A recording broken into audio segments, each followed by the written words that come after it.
IB Nation, welcome back to another edition of the Irish Breakdown Podcast. Happy Thursday. Offseason is already off to a hot start, right? There's been a lot of news coming out after Notre Dame's loss in the national championship game on Monday, and offseason is already off to a quick start. So there's a lot of things that we are going to cover in today's show. Yesterday, I had the pleasure of doing a show with Sean Davis. Bryan was letting that voice rest up a little bit. He's on the mend, and the end of the day, Irish Breakdown, we still pod like champions here today. I wish I was on the mend. I do. But, hey, got to step up, man. There's a lot to talk about today, and I'm excited to talk about this offseason, but this next few days is going to be a little wild. I mean, obviously, we have some more guys jumping in the portal. More are going to come. You know, I mean, it's just the nature of it. Some are expected. I don't know if any that we're not expecting will happen. We'll kind of see how that plays out. But, yeah, lot to discuss. Obviously, some NFL decisions have to get made, some that I think we're expecting to get made, but just need to be officially made. There's obviously a D coordinator search now. So as always, it's not going to be a boring offseason for Notre Dame. That's for sure, Trev. So, and we'll try to talk about as much of that as we can today. Obviously, we'll kick the show off with talk about the announcement that now a second and a third starting offensive linemen, basically guys that started big chunks of the season, are gone. We'll talk about, what we expected or not, why it happened. Is this good? Is this bad? Where's Notre Dame go next? And then we'll dive into some D coordinator talk, about how important this move is for Marcus Freeman. And we'll give our opinion on what we think Notre Dame should do.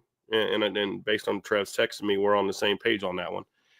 And then we'll get into we'll talk about kind of a look back at 24. What do we learn about this program? Is this as good as it gets for Notre Dame? Can they be better? All those type of things. And then, of course, finally, we'll dive into sort of a look at the 2025 season. So a lot going on. And let me just check on something here real quick that Ryan just texted me, because that might be something that we'll get into. Yeah, Benjamin Morrison just declared for the NFL draft. So that decision is obviously now made. So, Trev, I'm going to have to work on a little bit of a story about that while we're talking. So a lot going on, man. A lot going on here at Notre Dame, and as we start to learn what this 25 team is going to look like. We definitely have a lot to cover today, Bryan. And obviously, to get us started here, there's already 293 awesome college football Notre Dame fans in the chat, so always be sure to drop us off a like button as we continue throughout the show today. But yes, there is a lot that we have to talk about today, Bryan. And you know what? Figured we might as well lump everything in together while you're going through and getting the story out about Ben Morrison. But where we're going to start today, guys, is we're going to be talking about Pat Coogan and Rocco Spindler, their decision to enter the transfer portal today. And, you kind of saw, I don't want to say the writing on the wall, but after how 2023 ended and there were conversations around, hey, we want you to come back, compete for a starting spot. Odds are you might have had same conversations after the end of this season, right?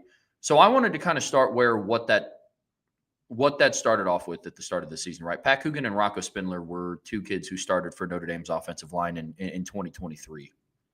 And at the beginning of this season, both of them were elected to be in the two deep, with Sam Pendleton earning the start against Texas A&M at left guard. And then you had Billy Schrouth step in at right guard. And sorry, go ahead. No, I was just saying I use that word earning a little bit loosely, but that's a different. Yeah. We'll talk more about that. Yeah. Yeah. So you had Sam Pendleton step in, starting at left guard, Billy Schrouth at right guard, which left Pat Coogan and Rocco Spindler really without a home in the starting lineup. And then against Purdue, you saw some things change a little bit because starting center Ashton Craig goes down. Pat Coogan steps up at center. And then you had Billy Schrouth go down at right guard and to Rocco Spindler. Now, these are two kids who embody what it means to be a total team player, right? You go from starting in 2023 to being asked to take on a different role in 2024. And for two kids who had every opportunity to leave and take their options elsewhere in this day and age of the transfer portal and NIL, they decided to stay and live through what Marcus Freeman always highlights as team glory. And they got their opportunity to step up, and they started every single game from really the game after Purdue. So Miami of Ohio on. right? And they stepped in the middle of Purdue. So, we're talking about two kids here that started for the better part of 13 games this year for Notre Dame and stepped in and did their job. And when you talk about guys like Rocco Spindler, who after the Indiana game was playing on a bad wheel the rest of the playoffs, right? You talk about a guy like Pat Coogan, who stepped into a starting lineup in a position that he did not play last year, right? And so you want to talk about the definition of unselfishness and two guys who stepped into the starting lineup into roles when, Pat Coogan stepped into a role that he didn't have. And Rocco Spindler was asked to take a back seat to Billy Schrauth and or Sam Pendleton this year. And when his number was called, he was ready and he performed, right? Notre Dame does not make the run in the playoffs that they do without those two guys stepping up and preparing every single week like they were starters. So, obviously it's news, right? It's big news. And obviously the headlines will read Notre Dame loses 2 more starters along the offensive line because they did, right? And so a lot of questions that we're going to be talking about. Brian, I'm sure that we're going to have multiple shows that just address the offensive line specifically. But I guess just kicking it back over to you, man, initial thoughts on these two kids and the decision and what it's going to look like moving forward.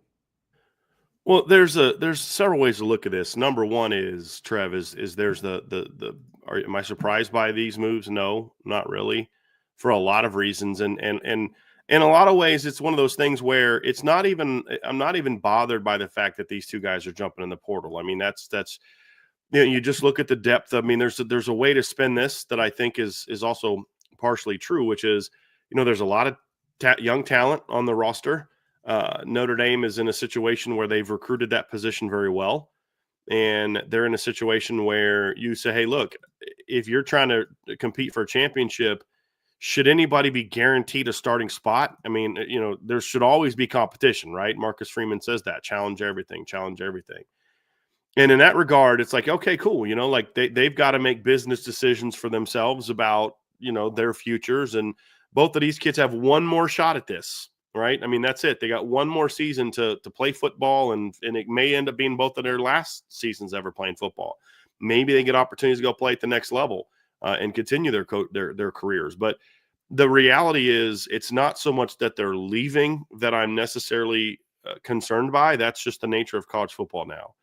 It's the why that bothers me, Trev. And you and I have been talking off the record about this offensive line situation, and you have to look at everything in the proper context, in my opinion. And the why we got here is a problem. And the fact is, this isn't the first time that the why has been a problem at Notre Dame. And I've been told by multiple people that Joe Rudolph is really good at teaching the game of football. And I think we saw that this year with the offensive line, especially when you look at it from a run game standpoint. The problem is communication and trust also have to be big, and I don't know that those are strengths of his. Decision-making has to be a huge part of an offensive line coach's repertoire, prowess, and I don't think he's good at that. You can't dispute the job he did coaching the line this season, and especially in the run game. I think there's some major problems in the pass game that we got to address. But the decision-making has been a problem now for 2 years, and not even just who he decided to start, but the how. I mean, you spend all of his first spring with Billy Schrauth taking all the first-team reps at left guard, and then just like that, you get into fall camp, and Billy is in the first team for a couple days, and then Coogan's in there, and then Billy's not in there anymore. And then you're just like, I don't understand this move. I don't understand why it's being made the way it's being made. And why is there not a more of an actual competition? And then you look at it and say, okay, well, that was weird. And then they have this weird decision where I was told this by multiple people very close to the situation, that the decision to play multiple linemen off the bench against Louisville was made maybe during the week by the coaches, but they never told the players until the day of the game. Then you come into, spring practice, you've got guys playing at certain positions, and then you get into fall camp, and you've got your 2 returning starters, Pat Coogan and Rocco Spindler, that spend the first 2 weeks moving around. I mean, Pat's playing left guard, right guard, center. Rocco's gets moved over to left guard. Then he's playing right guard, and they're moving back and forth. And then they made a decision to put Sam Pendleton at left guard and just left him there. And then you're moving these other guys all around and they're not able to really, master their craft. And then all of a sudden, Sam Pendleton's your starter. And then you make the decision to put a redshirt freshman and a true freshman right next to each other on the left side of the offensive line. And so you finally get Billy Schrauth back, and you keep Rocco at right guard and Billy's at left guard, and the line miraculously starts playing a lot better at that point in time. And you're kind of like, why wasn't this done before? You look at when Billy's inserted into the starting lineup late in 2023, and all of a sudden the offensive line just miraculously starts playing better. At the end of the season when Craig and Schrauth start playing more. And then the same thing this year. Rocco gets inserted into the lineup, Coogan gets inserted into the lineup, and then Billy Schrauth comes back at left guard instead of leaving Rocco at right guard. They then bench Sam Pendleton, and all of a sudden the line starts playing better. I mean, these are things that you look at and say there's some really good things that Joe Rudolph is doing. The teaching part, really good. But the decision-making part, this is a problem. And that's something that Coach Rudolph is gonna have to figure out and address. Because here's what I do know. Both Schrauth and Coogan, as well as Sam Pendleton, were all asked back. None of these guys are being processed out. I was also told that they were all told they're going to have an opportunity to compete for a starting job. Nobody was told they're going to be benched. And I didn't even bring up what happened with Zeke Correll last year, right? Because, again, I'm okay with them making the decision to move on. It's the how you handle it that is the problem. And that was a big issue that I had when looking at the Zeke Correll thing. It's not always, Trevor, about I'm upset that Rocco wasn't put in the starting lineup. It's not that as much as, okay, but the why and the how the decision was made. And so you have these kids that are told they're going to come back, but here's the deal, Trev. There's no trust there anymore. You tell me that it's going to be a fair competition, but that's not what I experienced in the fall. What I went through in the fall was not a fair competition where one guy gets to play the position every single day and you're from drill to drill moving me back and forth, back and forth, back and forth. And the other thing, too, people saying they wanted guarantees to start. Don't start making stuff up in the chat, folks. That is not what they were looking for. I can tell you that for a fact. These kids were not looking for an opportunity to be given a guaranteed starting position. That's not what we're talking about. What they were looking for is I need to be able to trust you that what you tell me is going to be true. Because I was told by a source today that Rocco was told he is going to start next year. But can you trust that if you're him? Can you trust that? Because you were told that last year as well. And these type of guys are not afraid of competition. They got to make business decisions. And if you don't think you're going to start next year, then I have no problem leaving because you get one, like I said, one more shot at this. They did their team thing this year. They did their what's best for the team thing this year. Both of those young men got, let's just say, lost their starting jobs, however the how or the why, and they both stayed 100% engaged. And when their number was called, they stepped up and answered the bell, and both played huge roles in Notre Dame's championship run. But here's the deal. You can tell me all you want that I'm going to start next year. I'm going to get to start next year. But when the track record is the actions don't always back up the words, then I don't know that I trust what you're telling me. And I can't afford, with 1 year left, to go through again next year what I went through last year. And that's the reality of it is there has to be a level of trust there. And I don't know that the players feel that. And here's the thing. If we were just talking about Rocco and Pat, I would probably be coming at this a lot less harshly. Because it'd be like, listen, you're veteran players. There's some younger guys that have a major size or athleticism, depending on who you're talking about, or talent. If you view it that way, you could say that. Like, look, Knapp's super talented, Jagasaw super talented, Gerby's super talented, Absher's really talented. And you have that conversation and you say, listen, like, we've got some young guys, and depending on how they do this offseason, you're going to have to battle with those guys. I mean, those things, that's a way to look at it and say, hey, I think that's true. I think that's something that you understand. But, when you're told something and you're like, but I don't know that you're going to actually allow for an honest, fair competition. If in the player's perception of it, then I think that's a problem. But when you've seen this play out before, not just with these two, but with what happened with Zeke Correll. And again, I'm not even against the decision to say, hey, we're going to move on with Ashton Craig. I actually supported that decision. My issue was the manner in which it was communicated and dealt with Zeke Correll. And then we saw the same thing happen with Billy Schrouth that first year as well. And I think that's where a lot of the issues comes from. And it's not a coincidence that you have got these 3 starting offensive linemen just like that hit the portal. And talking to a couple sources, it sounds like if there's not some fences mended at that position, this may not be the end of the O lineman jumping in the portal. They're going to have to find some answers and mend some fences in that regard. So I think that's my bigger concern, is not that they're jumping into the portal. I understand both these young men they got business decisions to make. And you know what I've always said, Trevor, during the season, it's team. Once you get to the offseason, then you've got to make your personal decisions.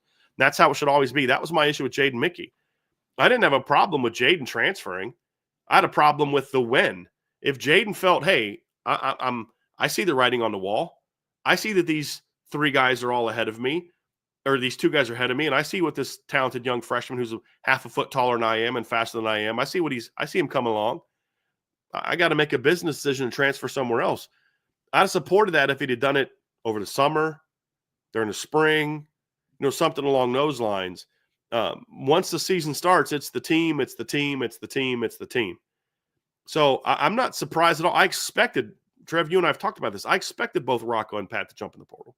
I said maybe one of them stays, but I'm not surprised by it. So in that regard, I'm not, oh my gosh, I can't believe Notre Dame is losing starters. It's more of I'm concerned about the reason this keeps happening. If it doesn't get fixed, then we're gonna have some issues that are going to start to happen here, and eventually you're going to lose some guys that you don't expect to lose. And that's kind of where I'm at, Trevor, with this whole thing is there's a right way and a wrong way to do things, and sometimes the you can get to the right conclusion, but the way you got there is done in a way where you lose the trust of your players, and that's just not going to work. Because if people think that, well, the guys that got beat out, you lose the trust. But here's what you don't understand about a college locker room. There are players that a decision will be made that benefits them, but that's my brother. That's my guy I go to battle with. That's my boy. And yeah, I mean, I'm glad that I'm starting, but dude, I don't like how you did him like that. Like, just because it's not just those guys that see that and are impacted by that. And so to me, I think that's something that's going to have to get addressed, because you've got to have that utter faith in your offensive line coach. And some guys have it and some guys don't. But when you hear the same story over and over and over again from different people, you have to start believing it. Like, I've always found every team I've ever coached on, I promise you there's going to be a parent or 2 that aren't going to like me because their kid's not playing, right? I mean, that's just how it's going to be. But when you keep hearing the same story over and over and over again about different things that are happening from a communication standpoint, you got to start to believe it, because there's now no evidence to the contrary. That's all you're hearing. And that's something that Coach Rudolph is going to have to figure out here this offseason and make that necessary adjustment. This isn't about fire Joe Rudolph. This is about, look, Coach, here's where you are. Here's the reality of your situation. You've got to be this. You've got to do this. You've got to make that decision. And they're going to have to do a better job of communicating those things in order to rebuild this locker room a little bit. Now, the talent's still going to be good. Talent's still going to be excellent. And there was a world where even if both of these guys came back, they weren't going to start again. And I think that's where they've got to look at it from the standpoint of that. But it's the why, it's the how that bothers me. You know what I mean? And the reality is returning starters should not be guaranteed starting jobs. But I do think that if a younger player is going to be put in over a returning starter, there needs to be a level of competence established to make that move. And I don't know that we've seen that happen in the offensive line multiple times. And that's a bit of an issue when you talk about some of these returning starters. You're like, yeah, I'm a returning starter, but I've seen what's happened to returning starters in the past. And you got to start thinking about that.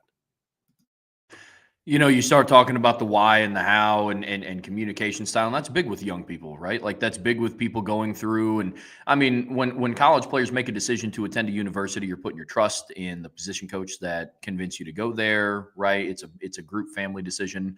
I've always been a big believer that, like empty promises and bad communication, it starts to fall on deaf ears a little bit, for rightfully so. And I think that's a decision that was made. Now, evaluating it from a program perspective, like Bryan and I had talked about, it's you understand it, right, from the decision of Coogan and Spindler, because Notre Dame's offensive line, we'd been saying it for, the last 2 months, is they're going to have a spoil of riches in the 2025 season. Now, it's a question of, will the right group trot out there? Will everything be handled correctly in the offseason and in the spring, summer, and fall camp, right? But, to me, I look back on it, it's really unfortunate how that road led them there, right? Like the path to the decision was not great. I don't have an issue with the decision itself.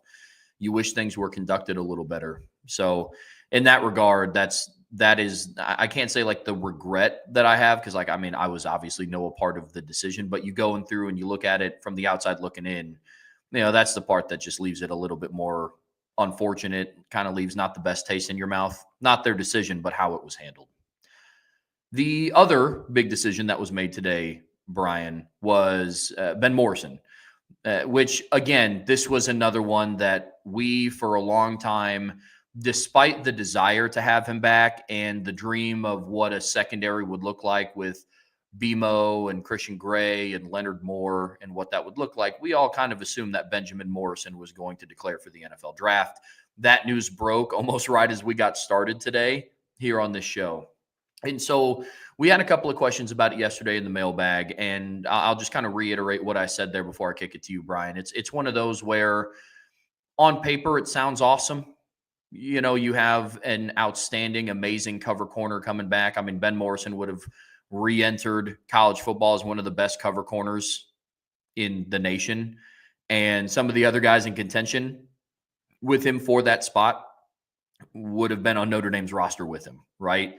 So as fun as that would have been, that kid gave everything to this program that he could have.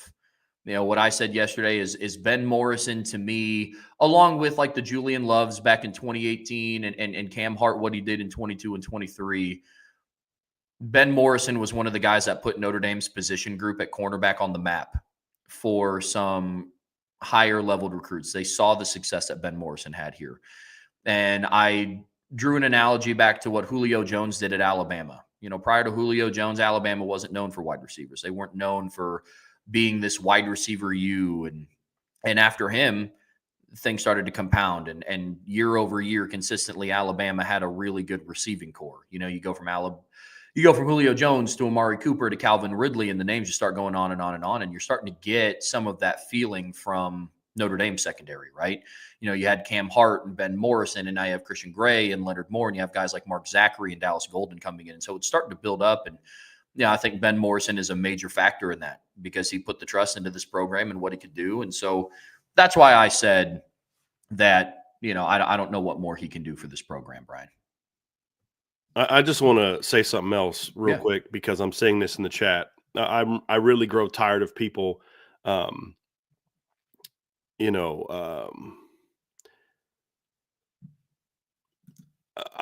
really growing tired of people making up things and then passing it off as fact about decisions that these players are making. And if you're going to talk about Rocco making decisions based off a payday or something he was or wasn't promised when you don't know the facts of it, that's a bad look. And you can ask, like, hey, I wonder if this happened. But Rocco Spindler, I can assure you with 100% certainty, is not leaving Notre Dame for money. Do you know who his family is? Do you know who his dad is? This isn't why Rocco's leaving. This isn't about money. This isn't about not being promised something. This is about what I'm telling you it's about. And you can choose to believe me or not, but this isn't new. And everything I said today, Trevor's heard me say for the last 2 months in private conversations. This has been an issue for a while. Regarding Benjamin Morrison, Trev, I'm torn on this one because I don't know what else you can ask the kid to do at Notre Dame. I mean, he did a phenomenal job his entire career. I mean, listening to people talk about how he wasn't playing that well this year, that riled me up pretty good. I thought he had a rough game against Northern Illinois like the rest of the team did. But even with the struggles that he was having, he was still on pace to have better production from a coverage standpoint this year than he did last year. He was very good. And again, like everybody else, he was going to keep getting better and better and better. And it's really disappointing for him to have gone through what he went through. And the perfect world is Benjamin stays healthy. He's an All-American this year, or at least another top corner again. I don't know if he would have been thrown at enough to be an All-American. Who knows? But he would have had a healthy year, been a huge part of this team's run, and then he goes off into the NFL draft, and he's a first-round draft pick. That's the storybook. But that's not how it went down. And the nature of both injuries that he suffered, the shoulder in the spring, and then the hip this fall, I mean, I do wonder if, not that he has a whole lot else to prove to Notre Dame, but I did think that was there merit to him coming back next season and trying to rebuild his stock? Because I don't know that his stock is ever going to be lower than what it is right now because of the injuries, just because of the injuries. Right. And I'm hoping that and I'm assuming he's getting enough feedback from NFL circles that it may drop you down a round, but it's not going to you're not going to plummet. And if you're Benjamin, it's okay, as long as I think I'm still going to be a day two guy, like an early day two guy, meaning round two, at the very least, then I understand his decision to leave. Because it's look, with these injuries, the flip side of that is, but you come back, you're not guaranteed that those won't happen again. And I think he was just ready to start his professional career. And I understand that. I do think there would have been I would have hoped that there was a long conversation that he had with the coaching staff and with his agents and trainers and NFL people about, hey, can I raise my stock back up if I go back to Notre Dame and do this, and this? I don't know what feedback he got, but I would have liked to have seen him come back simply because I think he could have raised his draft stock, and I would have loved to have seen that cornerback room with those three guys dominating next year. Yeah. But I look at Benjamin Morrison, and I'm just bro, I loved watching you play at Notre Dame. And I knew he was going to be good. I talked about him being a top 100 player at 5-star upside. He was everything that I thought he'd be, and he was actually better than I thought he was going to be sooner. I thought Benjamin by year 2 would have done. I said this is for year 2 is what I expected. Is when I expected Benjamin to do what he did as a freshman, and then junior year is what I expected him to do as a sophomore. He was ahead of schedule. And then the other thing about him too is he hung around the whole season and coached up those young players. I mean, you talk to anybody around the program, Benjamin was around a ton. I mean, there's things he had to do on his own. He had to do his own medical stuff. And there's, I'm sure he had some stuff he had to do with his representatives and things like that. But my understanding is he was around the whole season coaching up Leonard Moore and Christian Gray and mentoring Leonard Moore and Christian Gray.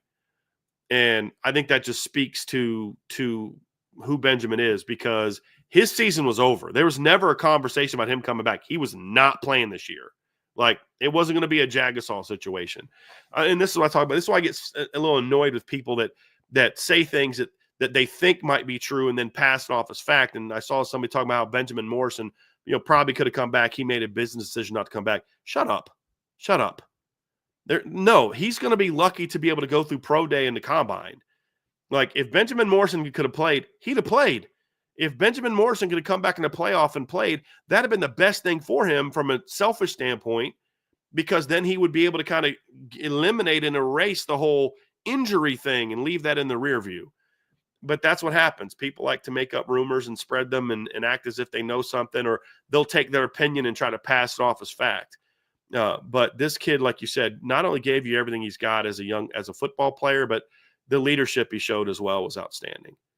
And yeah, yeah, man. I mean, the fact that he stayed around, I mean, we saw it on the Here Comes the Irish show, right? I mean, he was still a captain of this team, and he took ownership of that, which is something that I'm always going to respect, because a lesser person would have made the decision and made this hypothetical business decision that some claim that he made. And he was still doing what was in the best interest of the team. He was giving his input like a captain should. He was still leading his position group like a captain should.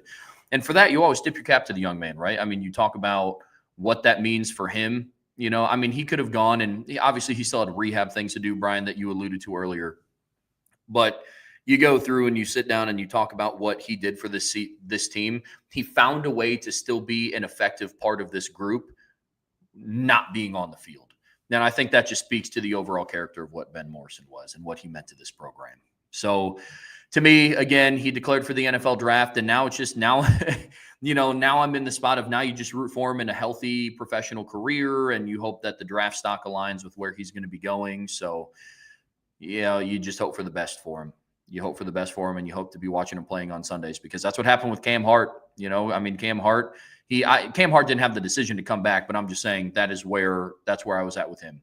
He did an awesome job at Notre Dame, and now I get the pleasure of watching him start for the Los Angeles Chargers on Sunday. So, and also for the record, I don't know where Rocco's going to Ohio State thing, but I can assure you that that's false. He will be taking visits. Maybe Ohio State is a school he'll look at, but he's going to have a small number of schools he's going to look at. He'll be taking visits here soon. He has not made a decision. So once again, people taking things off of the internet and passing them off as fact when they're not. So let's not do that. Let's be better than that. So that's my thing is with all this stuff. But it was a joy and a pleasure watching Benjamin Morrison the last 3 years, and I wish we could have got to see more of him. That's my only regret, is that we didn't get to see more of him. And that's the bummer. That's the bummer. I mean, and the three kids we're talking about today, all leaders in different ways. Benjamin was a junior captain, and that's why I was like, look, once the season was over with, I think Benjamin Morrison earned his C more after he was injured than he did even before, because you truly find the test of a captain when things aren't going well. And I remember when Alex Bars went down and he was injured, and the leadership role he showed that season in 2018, to the point where I was told by different players on the team that he was actually leading the offensive lineman through film sessions more even so than Jeff Quinn was. Like, that's leadership. I remember when Robert Hainsey got hurt in 2019, he literally had someone stand there with a video camera at practice so he could watch the guys playing his position. And then he was taking notes in his hospital bed after surgery so he could go over notes with them and help them out. That's leadership. For Benjamin Morrison to stick around and be the leader he was, that's leadership. That's when your character's truly defined, is when you're at your lowest point and you're still being outward in how you're leaving people. I'm always going to remember that just as much as I'm going to remember him shutting down Marvin Harrison Jr. in back-to-back years and being a lockdown cornerback. That's a kid that's bought into the team. And same thing with Rocco, same thing with Pat Coogan. And again, y'all know my thoughts on Pat Coogan. I love the kid. He's a perfect backup lineman. I'm not advocating that, Pat got screwed over and should have started from day one. It's not the ultimate decisions that were made. It's the how you got there. That's the problem. But these are three young men that were Notre Dame kids that gave this institution everything they had. Pat and Rocco are going to leave with degrees. I think Rocco might actually be leaving with 2. Benjamin's just, I don't know where he stands with his degree situation, but these are 3 excellent young men who gave this program everything they did. And I'm you're not where you need to be this year without all 3 of them to some degree. But the way that Rocco and Pat stepped up and stabilized that offensive line, the way that they did, there's a lot of things that happen this year that you're not in the championship game if this guy doesn't do that and that guy doesn't do that. But there's no doubt that, their willingness to put away their own feelings and their egos when they were not starters, and which means is they were ready when their moment was called, was certainly a big reason why this team was able to do some of the things that it had this year. And admire all 3 of these young men for what they've committed. And now it's like, okay, but now they're gone and you got to move forward and make some adjustments and some changes, some wrinkles, and go from there. So, we'll talk more about the offensive line here, Trev, in a later segment of the show about what all that means. And we'll get to some of that stuff. And I also want to make a comment too about something that's going on in the chat. People saying that guys are being projected to be drafted in certain spots. fellas, every year we see this every year that some guy gets drafted in the third round that people had late first, and they're like, I don't know why he fell. He didn't fall. Just because Mel Kiper, who I love, and draft analysts that work for ESPN or whatever outlet project a guy somewhere doesn't mean that's where the league projects them. And it's where the league projects them that matters, not where draft experts online project guys. Sometimes those things fall in line, sometimes they don't. Right? So I don't know that Benjamin Morrison is truly projected to be a top 20 pick by NFL people with the injuries that he's had. I hope that he does. But I've also heard some things talking to Ryan and some other people that makes me believe that there is some variance depending on how some NFL teams see him, and a lot of it's because of the injuries. But that's going to be a big part of it for sure. For sure. So I just want to keep that in mind when we're talking about this. But at the end of the day, I think Benjamin was just ready. And I can't fault him for that. I think he was just ready to begin his professional career. And I understand that. I do. Because college football is a tough place to get back to if you're not totally bought into doing all the things you need to do, classes and all that at a place like Notre Dame. Some guys are just ready to take that next step. And yeah, I may not go as high now as I maybe could next year, but I'm ready. And I can't fault them for that. Really can't fault them for that. Totally agree.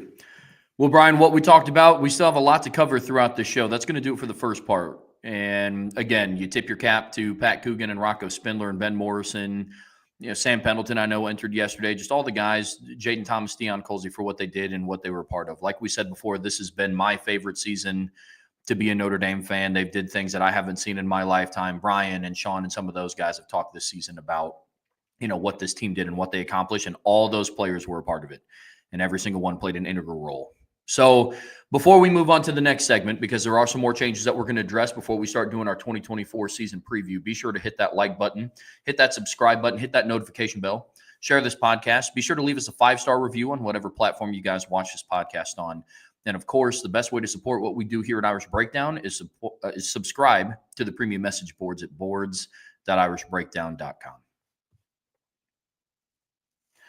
All right, Bryan, another change that Notre Dame is now undergoing is Al Golden is headed back to the Cincinnati Bengals, which is actually where Notre Dame had hired him from as their linebackers coach after the 2021 season. And he is headed back to Cincy. My wife is ecstatic about it. I am not, because obviously Al Golden did a lot of things in South Bend, a lot of great things in South Bend. So we're going to start this out talking back through, what did the Golden era look like? And what did the Al Golden defense look like and mean for Notre Dame from 22 to 24 when he was here? He did and accomplished a lot of different things, had multiple draft picks leave under his tenure, right? We just got done talking about Ben Morrison. He's add him to the list of guys, right? So when you look back, Bryan, at Al Golden's time in South Bend, where do you start? What are some initial thoughts that you have, man? Well, I mean, if we're being honest, I think you look back and you say, okay, what was my feeling when he was hired, and what did he accomplish during his time? And when you look at what my thoughts were when Al Golden was hired, I had reservations about it, to be honest with you. I mean, look, I knew that he was a smart guy. I know that he had great success coaching in the past. The last time he was a coordinator, he ran kind of a 3-4 defense. This was back in Virginia back in 05 and 06 with guys like Kai Parham and Ahmad Brooks. And you wondered, like, okay, he then became a head coach at Temple. He then went to Miami, and then that didn't work out, and he'd been coaching in the NFL ever since. And he had done a really nice job as the Bengals linebackers coach. And, would he want to recruit? And there was all these concerns. And, like, look, I know the guy's a smart guy, but can he coach young guys? And I think some of those concerns were hold on.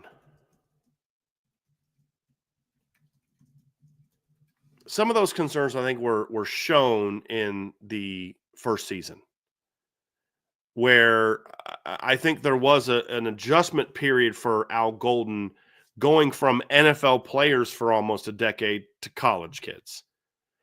And we saw a lot of mistakes in year one. We saw there being a tough adjustment period and all that kind of stuff. And there was some up and down play that season. And I think he adjusted to that. And not so much that the scheme got easier or lesser or whatever, but more so looking at it from the standpoint of how do I teach it? Adjusted. And then there were some other changes, which we'll talk about here in a minute, that led to them just really taking off the last 2 years. And when you look at it from the standpoint of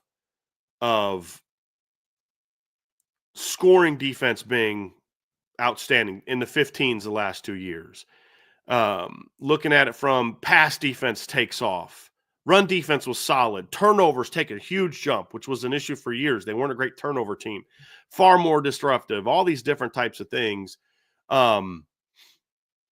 You saw the defense just go from good, which is what it was in 2022. It's a good defense. It wasn't a great it got made out to be like it was this terrible defense and fire Al Golden, which was like a dramatic overreaction to legitimate concerns, to an elite defense the last 2 seasons. And yeah, things didn't end well. You know, his last game wasn't a good one, but up until then, man, it was awesome. Just awesome. And he leaves Notre Dame in a very strong place. You go through and you look at what Al Golden accomplished in his last year and won, despite what the performance was and what was drawn up for the national championship game, which does leave a little bit to be desired, right? We talked about that the last couple of days. It's tough that's kind of the last time we see Al Golden at the forefront of this defense. But you go through and with that game included, right, you look at what he accomplished in 2024 alone. You know, he had the number 4 scoring defense in the country. He had the number 4 pass defense in the country, number 6 defense in yards per attempt. He had the number 1 defense in completion percentage and quarterback rating, number 1 defense in turnovers. Forced a turnover in 15, at least 1 turnover in 15 of their 16 games this year. So much so to where if it was ever in doubt, that turned to a disappointment.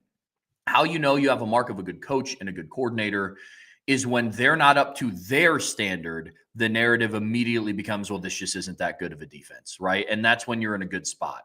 Frustrated about garbage time touchdowns and frustrated that it was only 1 turnover when you had opportunities to get 4, you know? And so you go back through and you look at what Al Golden did for this defense. He made it a premier destination in college football when before, especially after the BVG years. You know, it's like this was a position that people didn't really want to take. You know what I'm saying? And Al Golden has now turned it into a hot commodity, and now it's available. I know in a little bit here we're going to talk through just what is that process going to look like. But for me, I sit back and I reflect on what Al Golden was able to do for Notre Dame's defense, and it turned it into a team where national narrative, Notre Dame was known for like running the football, you know, and having a pretty good defense. But now they've turned it into Al Golden has turned this team and this program into a place that is known for stifling defense, that is known for athleticism, that is known for forcing turnovers and being super, super active. And for that, you always thank him. And I'm a little lucky, right? I married into a Cincinnati Bengals family.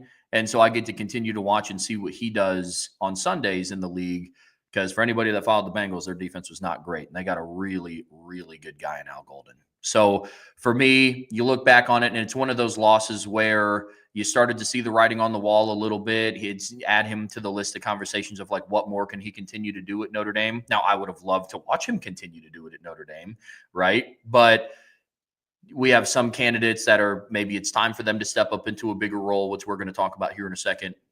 But for me, it was awesome to watch him do what he did. There's one thing for sure. This is going to be a heavily coveted position. Yeah. There's no question about that. And I don't have a clue what Marcus Freeman's going to do. So as we dive into kind of what's next for Notre Dame, Trev, and what do we think they're going to do, the answer is I don't know what Marcus Freeman's going to do. And his track record in the past has always been to look outside when there's a hire like this. The only time he's promoted from within in a situation like that is because he got turned down by multiple people for the offensive coordinator job after the 22 season when Tommy Rees left.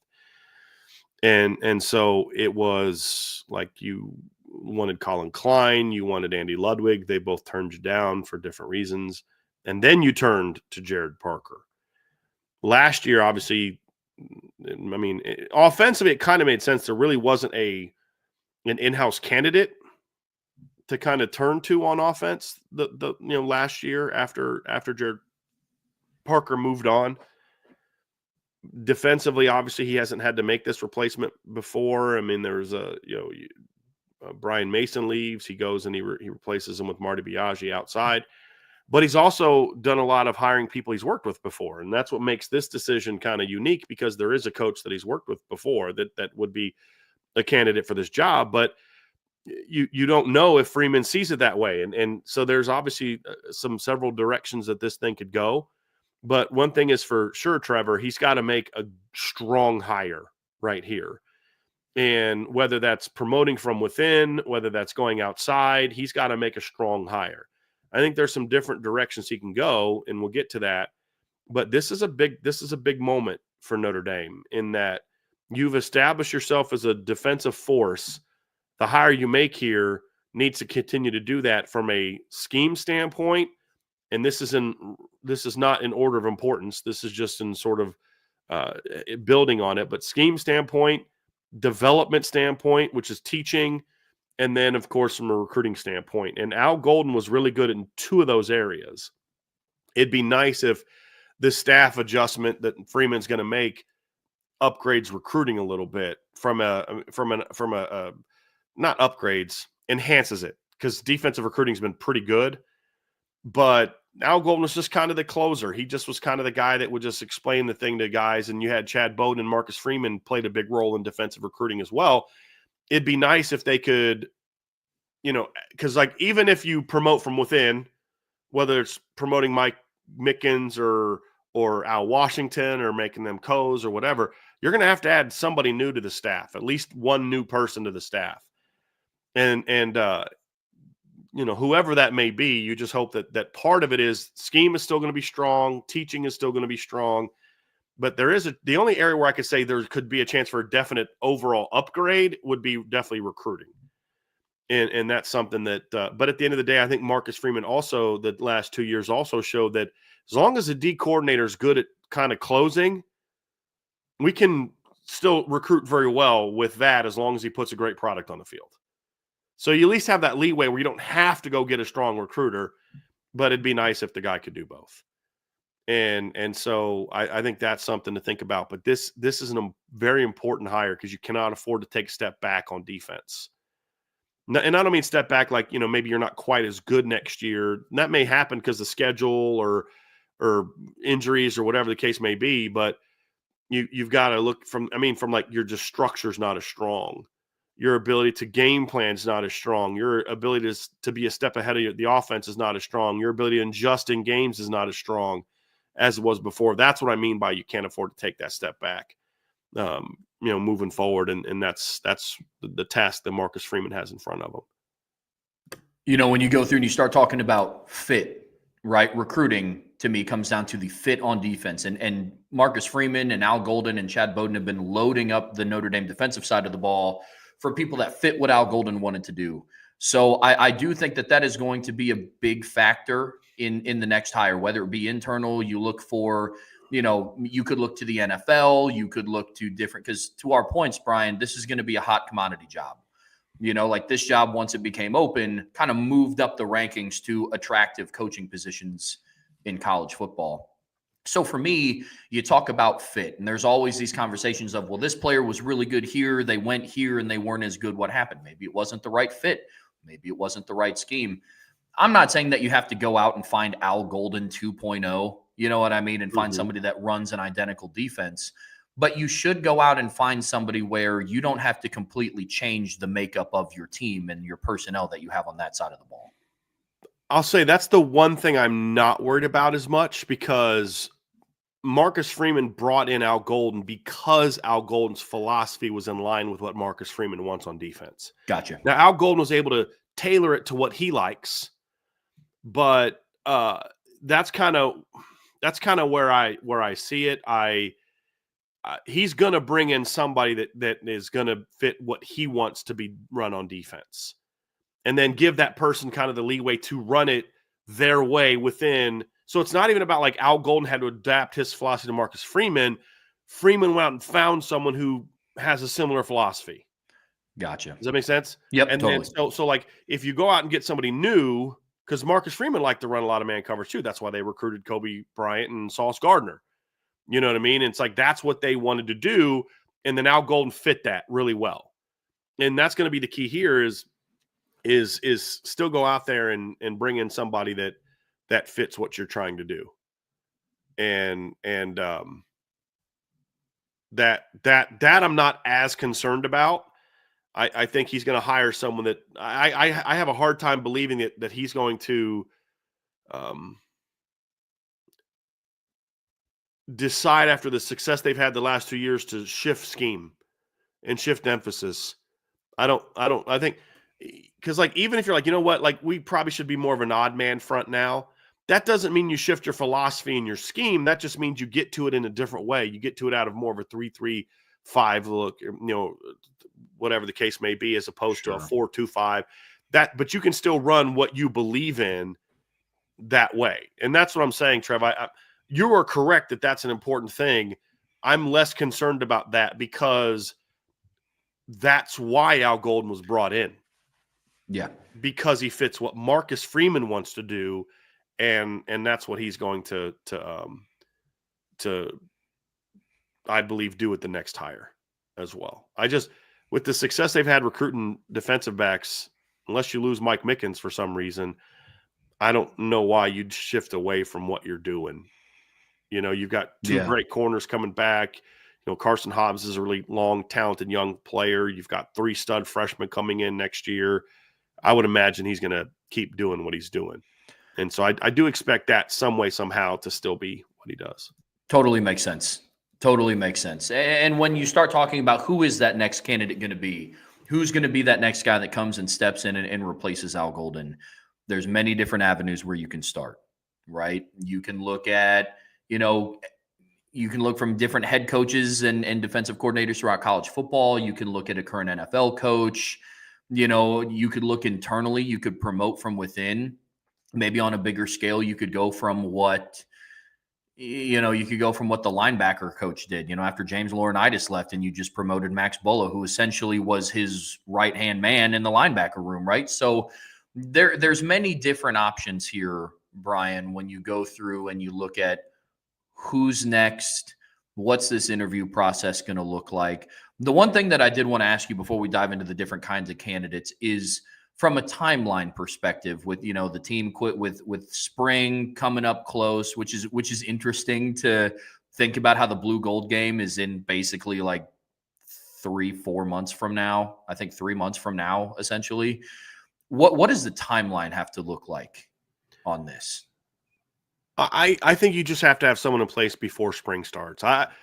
I know there's a lot of people that'll say like, hey, you've got to make this decision quickly and you've got to get guys in. I think you've got to make the right decision, not necessarily the fast decision. Now, we'll talk here soon. I think this should be a fast decision. That's our opinion. But if Marcus Freeman doesn't see it the way that we see it, I don't think he needs to rush the process.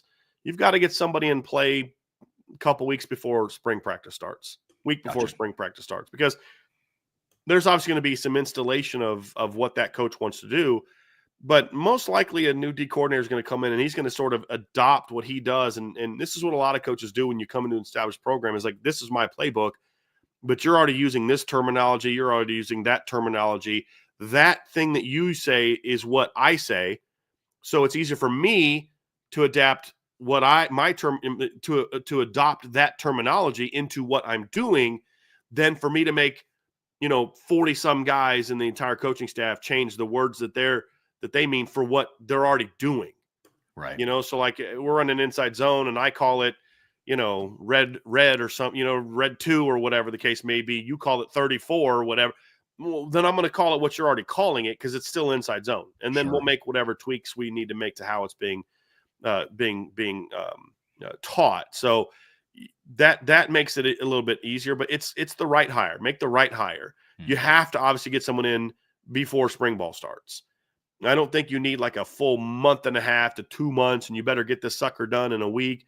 Doesn't have to be that if he doesn't feel that anyone on the current staff is the right hire. That's kind of what I would say is So I would say that give me no later than a week to 2 weeks before spring practice starts. Now, we don't know when that is. I don't believe that Notre Dame has put that out there.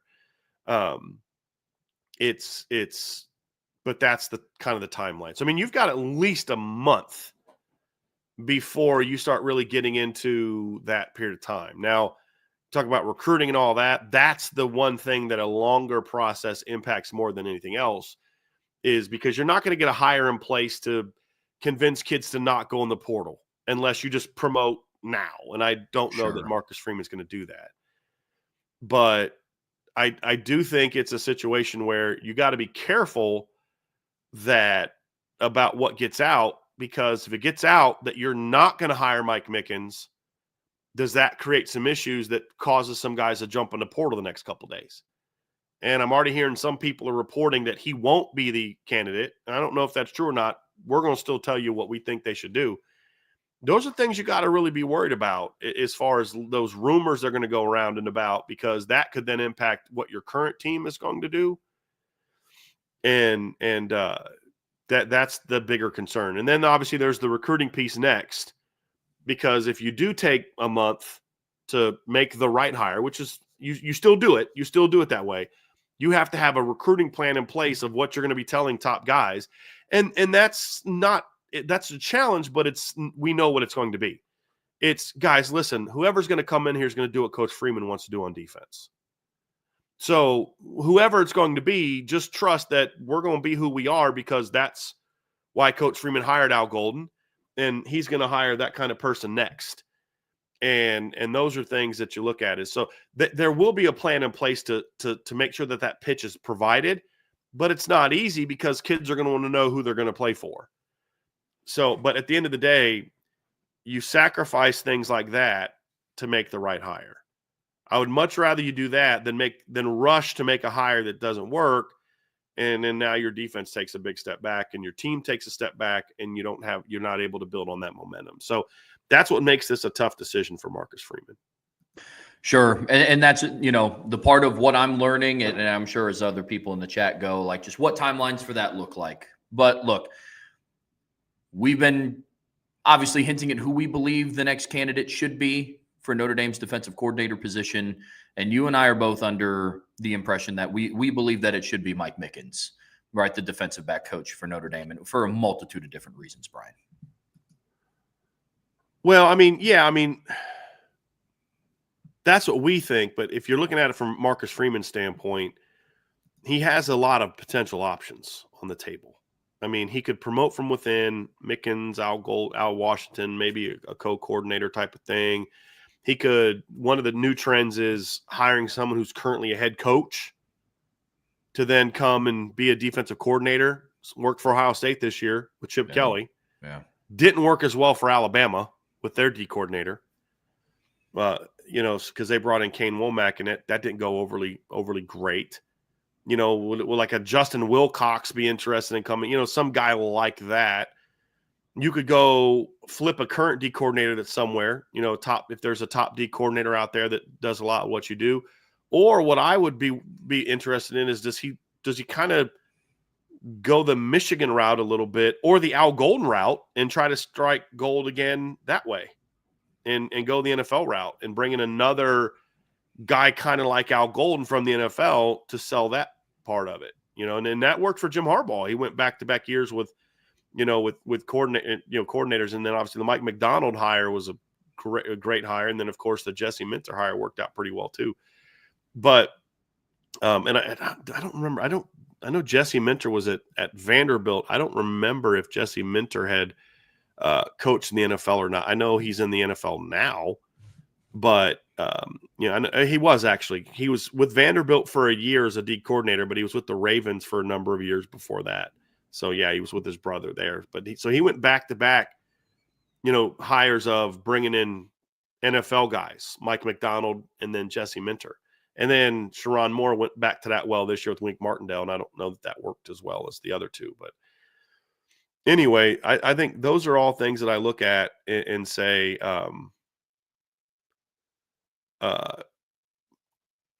those are sort of he's it's not as cut and dry as I'm going to make it sound when I offer my advice. And I just felt it was important to lay that groundwork first, Trev, before, like, I'm going to give my opinion, but there's also a level of, I may not like a decision he makes if it's other than the one I'm going to give, but there has to be some level of, hey, I didn't like his last hire that much either, and it worked out pretty well. And if there's one thing that Marcus Freeman knows, it's defense. You know? Yeah, no, I get that. I get that completely. Yeah. My bad for jumping the gun there. We had talked about it yesterday when the news I segued broke. it nicely. Yeah. I saved it well. It's all good. Just keep rolling with it. It's all good. So, but what I said yesterday is when the news broke, when Sean Davis and I were live, was we have our preference of who we believe that it should be, and we talked about it a little bit yesterday. But Marcus Freeman still needs to do the due diligence and go through a traditional process of evaluating multiple candidates. For the reason that you were talking about is I had similar feelings about Al Golden as well when he was hired. Obviously, I wasn't with Irish Breakdown yet, but when I saw that hire, I was like, okay, you're taking a guy that was in the NFL. It's just different at that level. What you ask a 26, 27-year-old to do is different than what you're going to ask a 19-year-old to do. Didn't know how that was going to work out. He hadn't been a coordinator in college football since like 2005 or something, if I remember correctly, because, he was the head coach at Temple, head coach at Miami. Then he went up into the NFL. And so he ran the defense at Temple to a degree, but he was still a head coach. 05 or 06, I think, was his last year at Virginia, where he was under Al Groh, where he was a coordinator. Gotcha. And so, you go through, and I had all those question marks in my head around Al Golden. And obviously you fast forward 3 years later, and it paid multiple dividends to hire Al Golden into this defense. We just highlighted everything that he did for Notre Dame. But I do believe that he being Marcus Freeman, go through a traditional hiring process, because you never know what other candidates are out there. Like, I have my preference, but it's one of those things where you need to find and evaluate all different options to see what fits what you want to run the best. Yeah. Now, with that being said, Trev, I also kind of feel like if you know, and Sure. and that's the thing we don't know is, Marcus Freeman. So let's just kind of go there now. Like, what I think Marcus Freeman should do is promote Mike Mickens as the defensive coordinator, and then hire a position coach to come in who's a veteran, I'd say, that maybe even has some coordinator experience, and then kind of provide that assistance, kind of like what he did with Jared Parker.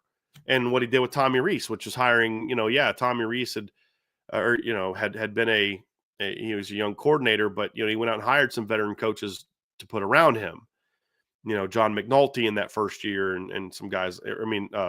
Actually that was, that was Marcus Freeman did that. I get my years mixed up because he hired McNulty that first year and with that staff. But I think that's a big thing for me is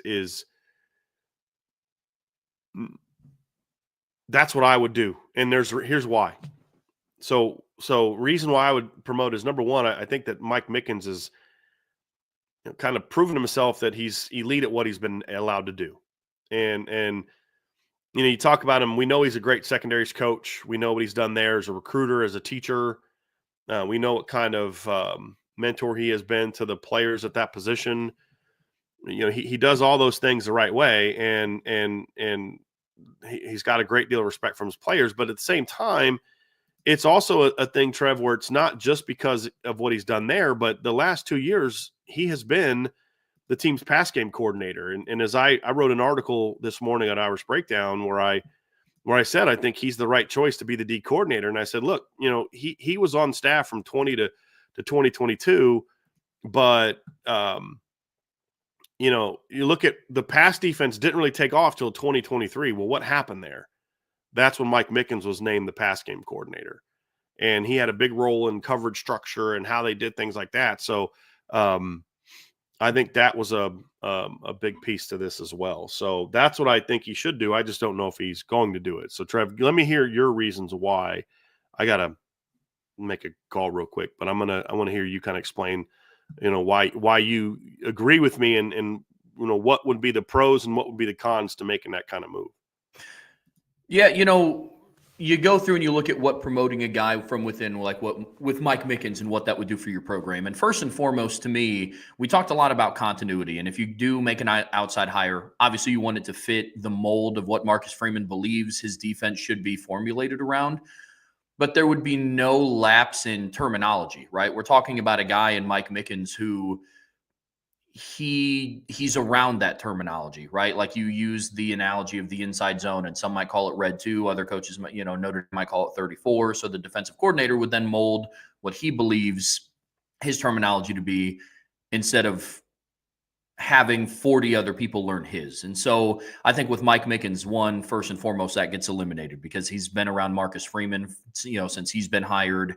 And he was a part of Marcus Freeman's defense when he was a defensive coordinator. So you go through and you look at that. That's something that would be a pro, in my opinion. The next one is you go through and you think about what happens when position coaches and different coordinators leave.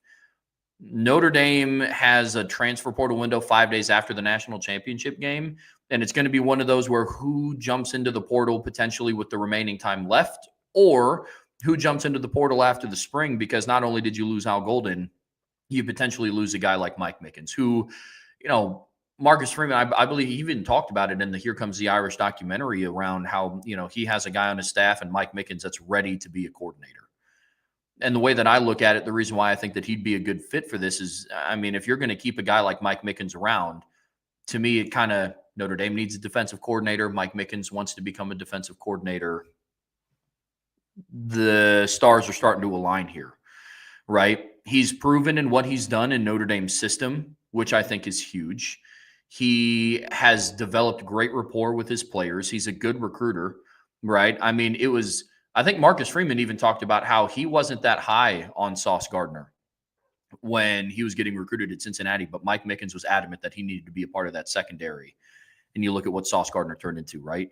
He's a good evaluator of talent. He's an even better developer of talent. I think that's been consistent with what we've seen Cam Hart and Ben Morrison and Leonard Moore and Christian Gray. Carson Hobbs is starting to come on and has had a good postseason worth of practice, right? When Notre Dame was going through the playoffs. So, I think you go through and you can look at what Mike Mickens has done in his track record within South Bend itself and say that he is the most, to me, I think he would be a really good fit for that coordinator position. Now, on the flip side of that coin, you go through and you look at it, and they kind of experimented with the internal hire, and it's the first time stepping into that role with Jared Parker. It was for different reasons, right? I know you talked about how they wanted Colin Klein. They wanted the guy from Utah. That didn't work out. So then you got to the point in the season, in the offseason, where you needed to make that hire. And so for me, that is a concern, right? He was the pass game coordinator. He worked really well with the secondary, but you don't know what that's going to look like when you take over a full defense, right? Now, some of that is, what does Al Washington do, right? Like, you have to surround yourself with veteran coaches, and Al Washington has a really good rapport with the defensive line, obviously. And, you have Max Bulla with the linebackers, and, you're going to have a good support staff around you. Next question is who steps in to fill your role, right? Of defensive backs coach. I think it was Marty Biaggi who stepped in as kind of like the safeties coach as well, to kind of help Mike Mickens there. So, what all is that going to look like for? But let's be real. Mike Mickens was coaching the secondary. 100%. Marty Biaggi was helping them with some drills and stuff, and that's not meant to be a shot on Marty Biaggi. His just wasn't his primary responsibility. Right. Absolutely. And so that is another con of, like, you go through and you think of who's going to step in and fill Mike Mickens' role. What's it going to look like as a new defensive coach, like him taking on a new role that he hasn't done before? My hope is Marcus Freeman doesn't draw any analogies from what the Jared Parker situation was. Well, that's the concern, right? But my response to that would be, okay, but that was different. You panic moved that one to a degree because you missed out on other guys. And Jared Parker had been a coordinator and wasn't great at it. Now, I like Jared Parker, and I thought he was a smart guy, but that was a different scenario. And Mike Mickens has been a part of what you've done for several years. It's like, okay, so then should we all expect Marcus Freeman to fail as the head coach because Bob Davie and Charlie Weiss failed as as guys who had never been head coaches before they came to Notre Dame. I mean, Mike Mickens would be getting the D coordinator job at Notre Dame at the same age Marcus Freeman was named the head coach at the University of Notre Dame. He didn't have any experience. Sure. They believed in him, you know.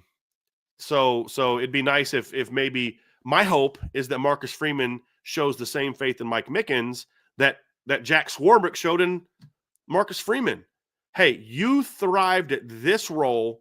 You've got traits that I think work in this role, and I think they could translate well to this role. I'm taking a chance on you because you've never been a head coach, but I believe that you've got the chops.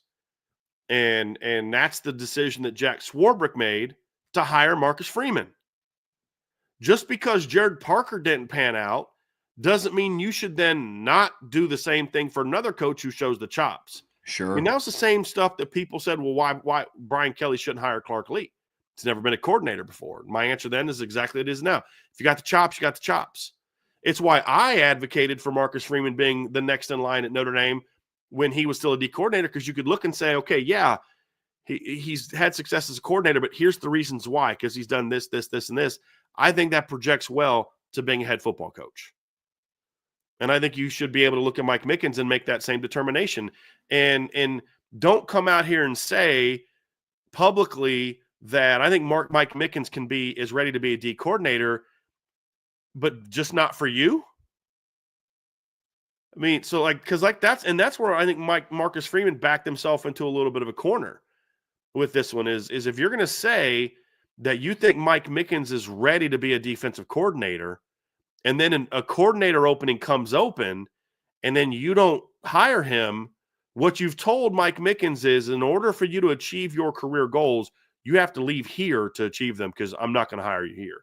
Because if he's not going to hire him now because he doesn't have coordinator experience and he hires somebody else and that guy's here for 2 or 3 more years, does Mike Mickens stays that entire time? Is he going to have any more coordinator experience then than he has now? No, he'll have the same exact amount.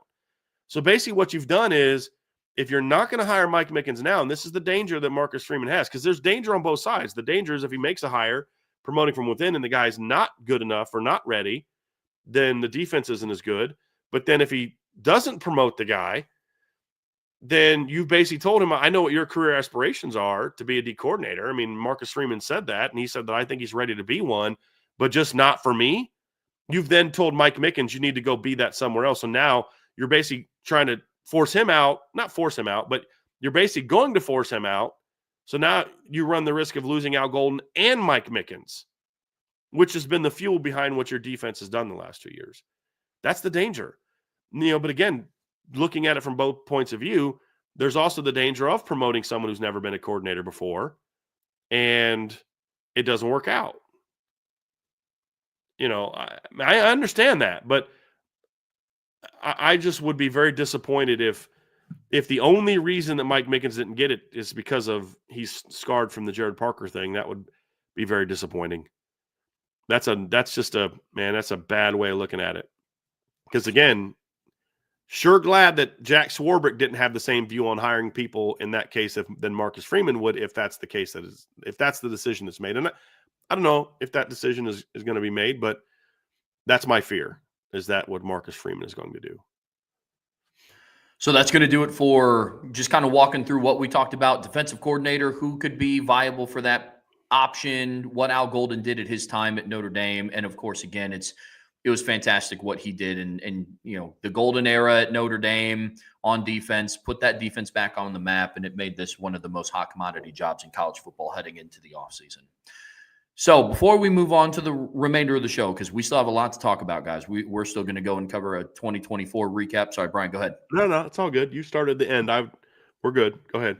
Brian, we're going to talk through, we're going to take a look back at the 2024 season, right? We're going to talk about big picture. Was it what we expected? Does this season change things for Notre Dame? And then we're going to talk about, after that section, we're going to talk about the biggest priorities for 2025. We're going to start to turn the page on Notre Dame's football program. We're going to start previewing some things for 2025. But folks, before we get there, be sure to hit that like button, hit that subscribe button, hit that notification bell, share this podcast with your friends and family, anybody that you know loves Notre Dame and college football as much as you do. And of course, please subscribe to the premium message boards at boards.irishbreakdown.com. All the things that we've talked about in today's show and moving forward, what 2025 is going to look like. There's going to be a lot of intel pieces surrounding what is going to be happening with this program and with this team. You can find all that first on the premium message boards at boards.irishbreakdown.com. All right, Bryan. So before we kind of turn the page and lay the 2024 season to rest here, we're going to talk a little bit about, what the season was, big picture view for Notre Dame. And there was a lot of narrative crushing things that happened for Notre Dame this season in a positive light, right? Notre Dame did some things this season that no other Notre Dame program had done. They had 14 wins this season. They didn't have a New Year's Six bowl win in 31 years. They got 2 in a week. And so you go back through and you look on this season and what it meant for the program. And Bryan, there's a lot of good. There's a lot of good. Yeah, I mean, it's just you look back on the year and it can be a challenge because you're still kind of I'll just speak for myself. I'm still a little bit raw from the game, and especially when I did that breakdown yesterday, Trev, because you're just like, oh my gosh, there were so many missed opportunities and so many chances for you to stay in that. I mean, again, would it have been enough to win? Who knows? But you sure would have liked to see them play their best and lose as opposed to leaving those things out there. So, the way a season ends is kind of like that is what sticks with you a little bit when looking at the season. And so what we're trying to do is kind of take a step back from the most recent game and look at the entire thing. And, that's what we'll try to do. And when you look at from the entire thing, you're like, boy, what a year this was, Trevor. And they had to earn it. That's the crazy thing is like they had to earn it. And you look at what the expectations were at the beginning of the year and then what they were on September 1st, the day after the A&M win, and they're sky high. They're at an all-time high. And then what they were less than a week later or a week later when we were sitting here on Sunday morning, waking up on Sunday morning, like, did that just happen? Like, I don't know if you felt that way, but I woke up on Sunday morning like, did I dream that? Because I've had dreams in the past, Trevor, where I'm covering Notre Dame getting beat by somebody terrible.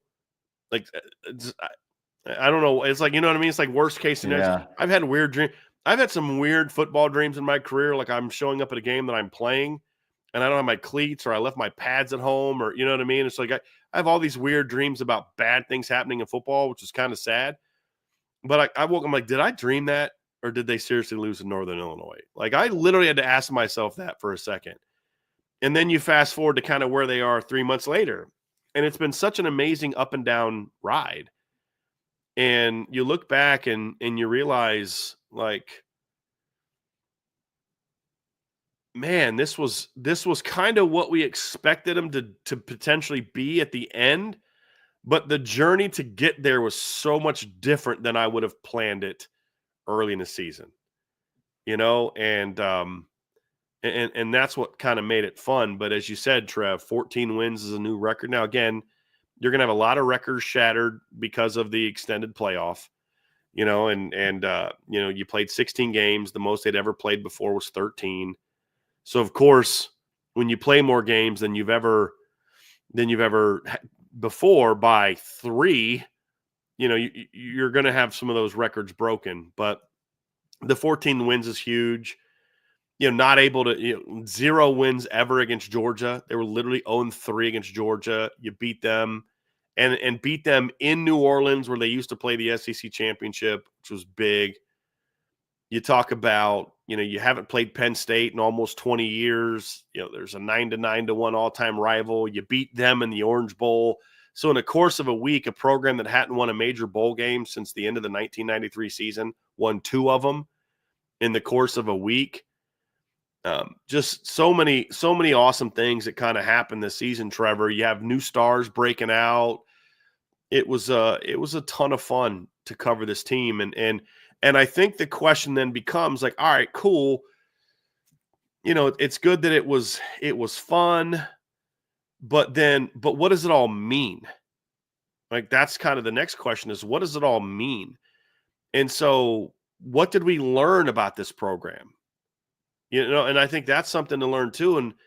And one of the things I think when I look at it, Trevor, I think we learned about this program is that Notre Dame doesn't need the proverbial lucky break season to go their way. And we've heard a lot of people say that. I was on a pregame show with this lady who was an Ohio State fan, and again, she did a really nice job. She didn't think Notre Dame could score more than 7 points against Ohio State, which they obviously did more than that. But like, it was just interesting. It's like, Notre Dame's been able to find ways to win. And we've seen other people talk about this, the ridiculous Dennis Dodd question of Riley Leonard about, you've called all the breaks. And we've heard this narrative before because I think a lot of media people just lazily put in past Notre Dame teams into to fit the narrative of this team. And it's super, super lazy. And I think that's kind of what people did. And to me, when you do that, you also kind of cheapen what Ohio State did by beating this team. But what we truly learned, if you're someone who actually paid attention to this team, is that this was far from everything's breaking the right way. Far from breaking the right way for Notre Dame. I mean, they had, I counted something like 13 to 15 regulars that missed games this year. It was ridiculous. Yeah, over and I think it's like closer to 50, like 11 linemen that were in the 2 deep that played missed multiple games this year. I think 7 on the defensive line. It was not a lot of things went your way at times. You lose your All-American cornerback in Game 6. You lose to a MAC team in week 2. Your starting quarterback is never quite what you thought he'd be from a style of play standpoint. So you got to find other ways to win, and then he shows you great heart and grit and all that kind of stuff. And then your All-American running back gets hurt, or your all-star running back gets hurt in the last game of the year while he's dominating your rival, and he's never quite the same in the postseason. It's like there was a lot of things that went against Notre Dame, and they still got to this stage and earned the right to get to the stage by beating 3 teams. And I think that what the biggest thing is what this season did is by destroying a lot of those narratives, you now have removed a lot of the final stumbling blocks between this program and it getting to its ultimate goal. That's a big thing to me. To me, when I look at this season as a whole and the journey that they went on to get here, to me, I think my biggest takeaway of what it means is I think now this team finally has an identity. Because you go into this season, you have your 3rd offensive coordinator in 3 years. You have your 3rd different starting quarterback in 3 years. And you go through and it's just kind of one of those things where it's like, man, like what is this team about? Right? In 22, you watched them beat number 4 Clemson at home. You also watched them lose to Stanford at home. In 2023, they go out and they start out, 4-0, 5-0, I believe 4-0 to start the season. And no team looked like they can touch them. The second that they played a team that had a quality defense and was a quality football team, that 40 points per game slowly started turning into 17, started turning into 20, and then you host undefeated number 10 ranked USC at home. You decimate them 48-20. And so a lot of my questions going into this season is, what is this team about? What is this program's identity? And I think we learned that this season. They're resilient. Take talent aside, because obviously you and I are 2 people that are under the firm belief that this team has the talent. This season was not this historic Cinderella story, once in a lifetime thing for Notre Dame. It wasn't, I mean, there were things that happened this season that teams that are on a Cinderella story run, the injuries that Notre Dame had to endure this season, that would have been the clock striking midnight on a Cinderella story team. Right. Riley Mills going down in the opener, and Jeremiah Love being banged up, and Howard Cross was 60% maybe. Rocco Spindler gets hurt in the first playoff game. I mean, to your point, those are all things where clock strikes midnight and the chariot turns back into a pumpkin, and Cinderella turns back into 100% correct. And you go back through and you look, and I think that's what this team lacked was a program identity. Is what is Notre Dame football about? Because obviously the goal is to recruit top tier talent every single year to put yourself in contention. But we see it with teams that have immense talent, that have talent spread throughout across the board, but they don't have like an identity. They don't have something that's a common theme or a common goal throughout the team. And those teams end up 9-3, 10-2. You know what I mean? Like Ole Miss was loaded with talent this year. Right. You talk about trying to buy a championship. Everybody kept accusing Ohio State of that. Ole Miss did that way more than Ohio State did. Mm-hmm. Way more than Ohio State did. Mm-hmm. So you go through and you look at teams like that, and to me, that like you needed an identity to build off of for this year. That's what this season means to me, because you go through and you look at the roster, and that's one of the reasons why I feel differently. I've had a lot of time to reflect off of the national championship game. And, I've said it that I feel more confident in this program where they're at now than I did. I feel better about this team than I did in 2012. Moving forward, I feel better about this team after moving forward from 2018 and from 2020, because I think it's not only are you elevating certain areas in talent, I think now this team has a full-blown identity. So that's what leaves me positive. And I think I like the fact that I believe you're using identity correctly, Trevor, in that identity is not, well, hey, we're a cover one team on defense that likes to pressure, right, and we are a zone, 11 personnel driven team on offense. That's not identity. That's your scheme. Your scheme can change and you can still have an identity. And Nick Saban did not run the same offense his last two titles that he won his first two titles at Alabama. Mm-hmm. Their offensive identity changed. We're talking about the overall team identity, which is about, consistency and toughness and overcoming adversity and having a head coach that through his own trial and error, right, through his own mistakes early on, learned some valuable lessons that have made him be able to kind of tap into the potential that was always there. The potential was always there for Marcus Freeman to be a great coach, but he had to learn some things along the way. Maybe he should do that with his defensive coordinator hire. I'm just saying. But, like one of the things that I was told about Marcus Freeman's first year at Notre Dame is that like the sayings he has, they would change every week. And there'd be some like new motto for the week. And it was hard to kind of create consistency. And then late in the year, he just kind of was like, F it, this is what we need to be about. And I think he learned from that. And then the last 2 years, we've seen some consistency within those things where it's like, this is the standard. This is what we preach every single day, right? So if you're going to preach the whole one play, one life thing, you can't do that in week one. And then you've got a different motto in week 2 and a different motto in week 3. There are certain premises that have to be true every single day, every single month, every single season. This is who we are. And those are the things that have become the identity of this program. And those things allowed them to have the mental focus to overcome all the things that happened. And that's the culture that Marcus Freeman established at Notre Dame. And the buy-in that I've got your back, you've got to have my back with the players. I mean, I was talking to somebody today who was relatively unhappy about something that was going on. But then immediately when the conversation shifts to Marcus Freeman, it's I love Marcus Freeman. I think the kids love him. He's doing this, he's doing that. And those things are all great. And that's a big part of what was established this year. Yes, he's not perfect. There's still a lot more growth that he's going to have to make here as a head coach. And establishing some of those, okay, what are the lessons we learn that need to of things? Because there's 2 lessons that you learn. One is, right, that worked. We got to keep that going in some way, somehow. That's got to continue. And then what are some things that we wish we would have maybe done differently or impacted?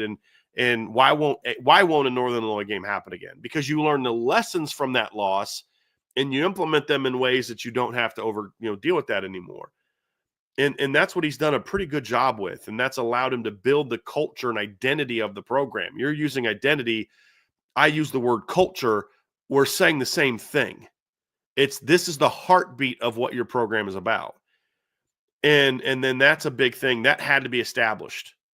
And, Nick Saban's title teams all had a different look to them, but there was consistency in approach. It was the process. It wasn't about their X's and O's and their scheme. It was about the process. And that's, that's something that I believe that Marcus Freeman has learned.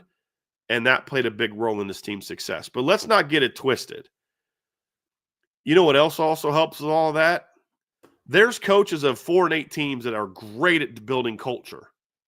Tom Allen, I think, was very good at building a culture at Indiana.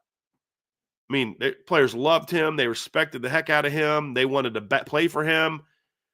But he also didn't recruit the talent that you needed to win, right? I mean, let's be honest about that. Right. There's coaches of mediocre programs whose players love them to death, and they play their butts off. We've talked about this with Tony Elliott. I mean, Tony Elliott's players play their butts off for him at Virginia. Doesn't mean he's a great coach. And a big part of that is they also don't have the players. And what Marcus Freeman has also shown at Notre Dame is you don't have to – you can recruit depth and you can recruit impact talent everywhere at Notre Dame. That's the reality of it. I mean, you can't recruit quarterback at Notre Dame. Well, yeah, they can. You can't recruit, top-level secondary guys. Yeah, you can. Well, you can't recruit this, you can't recruit that. You're not going to have the depth to hang with those teams. Well, whose depth shined greater in the Sugar Bowl, Georgia's or Notre Dame's? It was Notre Dame's. And so are there areas where the talent's got to continue to get better? Absolutely. And we're going to talk a lot this offseason about some areas where the talent isn't quite good enough yet. But what you've seen is in a very short period of time, Trevor, the talent on this roster has taken a huge increase. And so what this season showed, and we talked about this before the season, this year is going to prove if Marcus Freeman and the staff are as good at evaluating talent as we think that they are and hope that they are. Because there's a lot of guys that maybe weren't highly ranked and they weren't ranked here and they weren't this, that we thought were really good players and that Notre Dame thought were really good players, but they weren't the traditional really good players. Leonard Moore, we thought, had a chance to eventually be a stud. Now, did I think he was going to do what he did this year? No, I didn't. But we loved his talent. I mean, go back and watch the commit video. Ryan and I are raving about Leonard Moore and the talent that he has and the potential that he has. And, it was there. I mean, a lot of the guys that were six. I mean, we loved Jeremiah Love's talent. We loved Jaden Greathouse's talent. We viewed him as a top 100 player. The recruiting services didn't, and so what you saw is that they are that team.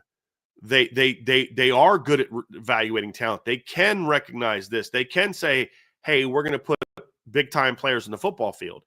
Are they where they need to be at all positions? No, but they're greatly increased. And a perfect example is look at the last time Notre Dame got into the playoff where we thought they might have a shot to win a game or two. It was 2018, not 2020. We all knew it was going to take a miracle to beat Alabama. But you look at 2018. I thought that team starting lineup had a chance to go toe-to-toe with anybody. They were going to have to play really, really well, but they had a shot. And for the first 25 minutes, 30 minutes of the 20 to 25 minutes of the Clemson game, that's exactly what it was. It was back and forth. It was two really, really good football teams going back at each other. Well, what changed is they lose Julian Love, and just like that, everything changed because they didn't have the depth at cornerback to overcome it because they had to put an injured guy in there to replace Julian Love because they didn't have anybody else. Dante Vaughn had to go in. Dante was not 100% healthy. They had to put him in there, and then, of course, he gets burned and things didn't work out because that's where you were as a team. Now you lose a guy like Benjamin Morrison, and you're putting Leonard Moore in the game. I mean, that's what this team has been able to do, and it's to show, like, it's not just one guy. If we lose that one stud, we're in trouble. We got dudes everywhere, and we've got depth of players. I mean, they play more guys on defense than just about anybody I evaluated this year. It's crazy how many different guys they play. And there's no drop-off. And that's the big thing there, too, is they show that you can recruit as well as anybody. Now, in this new era of payrolls and things like that, we're going to have to learn if Notre Dame can keep this roster together. I'm hoping that they can, but we don't know. We don't know how this is going to affect anybody. This isn't I'm raising concerns about Notre Dame. I'm raising concerns about I don't know how any of these teams are going to do this. I have no clue how it's going to work. We're in uncharted territory in a lot of different ways. But as long as they can manage that well, what they've shown is, hey, we can recruit at a high level. Now they have to recognize where they're short right now and then go make those changes. And so that's where I'm excited about it when I look at this team, Trevor. is they prove that they can put big time talent on the field. They out talented Georgia. Well, we had our backup quarterback. You're Georgia. Your backup quarterback's supposed to be a pretty good player, and he was, and he played well. You got beat because your offensive line with a bunch of highly ranked players got whooped by Notre Dame's defensive line because your receivers outside of 2 plays couldn't do a whole lot because your offense couldn't do a thing against the Notre Dame defense. And because Notre Dame had every bit as good of athletes as you did, which is why they're the ones that made just as many. I mean, I'll see your 66-yard gain and I'll raise you a 98-yard kick return for a score. So those are all things that you look at and you start thinking about this 2024 team, and a lot that it goes into that narrative about talent. Notre Dame can't have top talent. And I think that narrative was absolutely destroyed this year. And that's a big takeaway from the season is a lot of those stumbling blocks that people thought that Notre Dame had, a lot of them that were self-imposed by past Notre Dame coaches. Marcus Freeman and his staff and this program basically just took sledgehammers to all those roadblocks, destroyed them, and got them out of the way. And now it's like, okay, no more excuses. Now go get it done. Go do what you need to do to take those final steps as a program. That's the key. The thing that makes me the most excited about this team moving forward and what this 2024 season showed me is that there is a distribution of talent. It's not just a guy here or a guy there. The depth is fantastic, right? And it leaves a lot of room to be excited. And not only is the talent spread across the starters, it's spread across the 2 deep, the 3 deep, like we had to see this year due to injury at Notre Dame. And that's what makes me the most excited about this team, right? Because you go through and in the years where you had those like premier level guys, you had Jalen Smith in 2015. Starting next to him was Joe Schmidt. I love Joe Schmidt, right? He was a try-hard guy. He loved the program, loved Notre Dame. But now this year, you have an elevation of where that was, right? In years past, you would have a Kyle Hamilton, but like on the defensive side of the ball, like that was kind of it, give or take and 2 or 3 guys. Right. Yeah. Yeah. But then you've got a Drew White and a Justin Adamiola and a Clarence Lewis and guys like that started in the starting lineup as well. Right. And so then you go through and you look at what this Notre Dame team is, and you have a Leonard Moore and a Christian Gray and a Xavier Watts and an Adon Schuler and a Drake Bowen. You look at the offensive side of the ball. In years past, it would be like, hey, we got Josh Adams, and it's like, yeah. And then, outside skilled positions, there were some question marks and different things like that. And there are still question marks at the receiver position, right? That's something that's going to be an ongoing conversation throughout the offseason. But the position that they're in is they're going to thrive. But now you have it to where you just go look at what Jaden Greathouse's performances were in the Orange Bowl and the national championship game, right? The narrative about Notre Dame's offense before was always, they can throw for 250 yards against, Stanford. Yeah, sure, they can go air it out against Navy, where Navy's a good football program this year, but we said it before the game. There's a clear athletic advantage for Notre Dame, and so that narrative is different. The one thing that I do find that's interesting that I wanted to touch on as well, I think Notre Dame, like nationally, is getting a little bit more recognition despite losing in the national championship. You're always going to have those guys that talk about, of course, we knew Notre Dame couldn't do it, and yada, yada, yada. You guys are Notre Dame fans. You understand what that sounds like. But the biggest difference for me this year is what Notre Dame was able to do through the air in the second half of that football game, what Jaden Greathouse was able to do, and some of the throws that Riley Leonard made in the second half of that game started turning the narrative for some people, and the light switch finally turned on to them of like, hey, maybe Notre Dame maybe Notre Dame does have those top premier high-end athletes. I mean, I saw videos of Quinshon Judkin's 70-yard run, but a lot of that was because Leonard Moore hawked him. Like the evaluation of that video wasn't the great run by Quinshon. It was how fast Leonard Moore was to catch up and run him down. And not far behind him was Christian Gray. So I think if Notre Dame made a comeback in that game, and they made it 31-23, but it's because, J.D. Price ripped off a long run or Jeremiah Love ripped off a long run. They'd be like, yep, same old Notre Dame. You're running the football like this isn't sustainable. But the way that they climb back into that game through the air, Mitchell Evans making some catches, and Jaden Grayhouse absolutely cooking Caleb Downs on that spin move, and making that one-handed slot fade touchdown grab over Jordan Hancock, who played good coverage on him. I think that turned the light switch on for some people to say, hey, this Notre Dame team is actually pretty athletic. And the players that were making some of those plays, it's not like there was a senior that was getting ready to go to the draft. It was, oh, that guy's a sophomore. Oh, that guy's a true freshman. So that's what makes it exciting. What was even funnier is there were multiple plays where Jaden Greathouse beat Hancock much better than he did on the touchdown. I know. Like people say Mike Denbrock wasn't aggressive. And my head thing is, look at the first play of the second drive. He's trying to take a shot. Riley Leonard just didn't make the throw. He smoked Jordan Hancock off the line on that play. And I have that in the film breakdown I did on the message board. If you are a premium member, go look at that. Because, he smacked him. He beat him off the line. That was the same ball he should have thrown, that he threw on that same field against Georgia Tech. If he throws that at Jaden Greathouse, Notre Dame's got it first down inside Ohio State territory with the game 7-7, and they're cruising again to retake the lead. That drive could have completely, changed the outlook of the game in that maybe they still lose, but it would have been a back and forth game at that point in time. Defense would have had more time to kind of spend on the sideline, going over stuff and making adjustments, things like that. But he torched Jordan Hancock, who's a good football player, by the way. Yeah. But yeah, to your point though, you look at it and say that, are there places where Ohio State has more talent than Notre Dame? Yeah. And it's okay to admit that. If Notre Dame had the God-given talent of some of those Ohio State defensive linemen, but my answer is, well, I kind of think they do though. Right? Like now, I don't know if Riley Mills, Boubacar Traore, and Jordan Patelho playing that game, what is Jason Onye? What does this game look like? Right? So taking away Traore and Jordan Patelho and Riley Mills means, imagine Ohio State doesn't have Tyleek Williams. They don't have Jack Sawyer, and then whoever their top reserve on the defensive end is.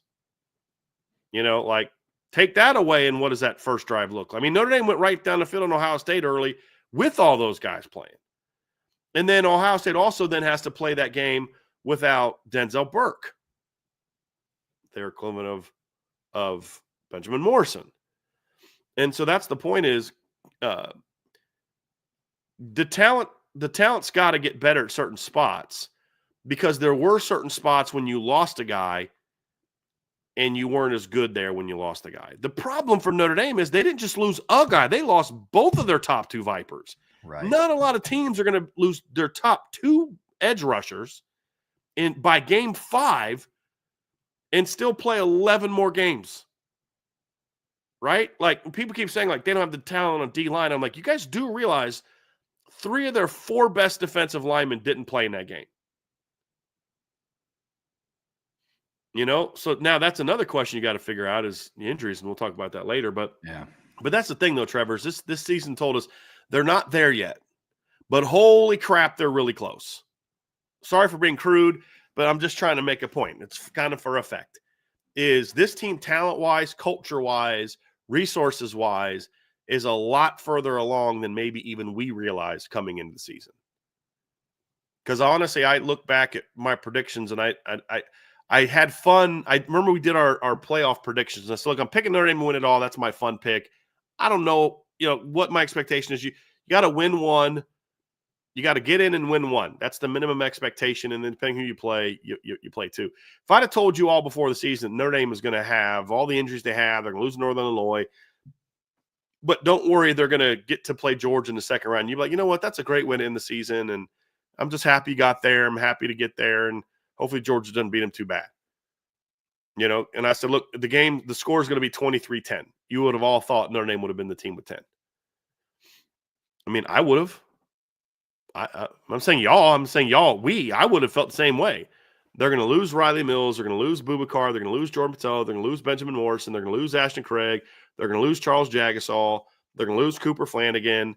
Riley Leonard's going to, not figure out how to throw football effectively until like the middle of the season. Jeremiah Love's not going to be 100% because he's going to get hurt in the last game of the regular season. And they're going to play Georgia in the Sugar Bowl in round 2. And the final score is going to be 23-10. If I'd have told you that before the season, raise your hand if you'd have thought Notre Dame is going to be the team that's going to have more, the winner of that game. Not a lot of people probably would have raised their hand if they're being honest about it. And that's what this team did. It's exactly what this team did. And it's because of the depth of talent. It's because of the culture. It's because when certain guys goes down, it's not just his replacement that has to step up. The mindset of this team is like, okay, so-and-so's down now. I got to raise the level of my play also, but you don't play that position. Yeah, but I got to make sure I'm better so we don't have to ask this guy to do what he did. And so I just think those are all the things that got established with this team. And what this season showed, this was not any kind of lucky run. This was not any kind. This is, to me, as long as Marcus Freeman keeps doing what he's doing, this is the beginning of a new era of Notre Dame football, is what this season showed us to be. This is not a one-off where you have the 2012 season, you lose all those players the next year in the Pinstripe Bowl. I don't believe that's what this is. 2018, you have your playoff run, you lose a bunch of guys, your culture's not the same the next year. You're in the, what bowl they playing against? Was it the Camping World? No, it wasn't the Camping. Yeah, it was Camping World Bowl against Iowa State, right? Isn't that the bowl they played in 2019? Yep. Where you're playing a 7-win football team, because you only played 2 good teams all year and they both, smacked you. Like that. That's what I don't believe that's what this is. 2015, they have that great year in 2015. You lose a bunch of guys, you're 4-8 the next year. I don't think that's what this is. I think what this is this is the beginning, because of all the things that we talked about that are realities of this football team. As long as the hunger stays there, as long as the focus stays there, as long as Marcus Freeman keeps doing what he's been doing, then this is just the beginning. And that's what's exciting as a Notre Dame fan about where this is going, is this is just the beginning. They're going to lose guys this offseason, guys that we're hoping that they don't lose. That's life. Everybody else loses them too. But you have to hope that there's a plan in place to keep this thing rocking and rolling as you move forward. It's definitely not the team of destiny like what some people make it out to be. And it's, you look at teams like, Ohio State, they had 25 seniors on that team, right? Like, you want to talk about, I'm not making the claim that Ohio State's about to fall off. That's not my takeaway, right? But you go through, and if there's going to be a narrative of a team of destiny, it's when a group of guys, all those stories came out about, Jack Sawyer kind of rallying all the seniors around to say, hey, like, we got to come back for what was the saying? Right. I'm sure Archer knows, like one year for one life or something. It was like that was their motto. And like, if there's going to be a conversation around a team of destiny, it's something like that. Like, it's a team of destiny is like a 2019 LSU. We might not never see an offense like that ever again in college football with Joe Burrow and Jamar Chase and Justin Jefferson. You know what I mean? And so, yeah, that to me, Notre Dame has set up really good building blocks, and there are some areas that they need to fill in, which we're getting ready to talk about here. But with that being said, with the areas that they need to fill in, with being able to stay healthier, they made it to the national championship. Right. And they're a 3rd and 11 stop away from potentially driving down and tying it to force an overtime game. Who knows how the rest of that plays out, right? Brian, you put that video breakdown on the board of 7 to 8 missed opportunities that Notre Dame could have had to make it a ball game even earlier than late in the fourth quarter. And I could have gone with more. There's more plays that I could have broken down in there. But like, that's the thing, is like, you're trying to get into that sphere where Ohio State is, where Ohio State's going to lose. I forget who it was. I think it was Jordan Reed. It was Jordan Reed from ESPN. I think it was him. I could be wrong. But he said, like, the last 5 years, the team with the most players picked in the NFL draft was the team that won the national championship. And that's probably going to continue again this year with Ohio State. Mm-hmm. When you think of all the guys they're going to lose, and a lot of guys are going to get drafted. But their thing is going to be like, all right, so let's reload and go back at it. And that's where Notre Dame is getting to. It's like, man, it sucks that they're losing this guy, this guy, this guy, this guy. But it's like, all right, cool, reload. Mm-hmm. Right? Reload. And you really reload with what you already have on your roster. Right, developing younger players. You reload by going to the portal. Right, you reload by bringing in big time high school talent, and that's what Notre Dame is doing. And that's the exciting thing, is because you do feel like they're in a reload mode, right? Just like Ohio State will be in a reload mode. Oh crap! What are you gonna do without Will Howard?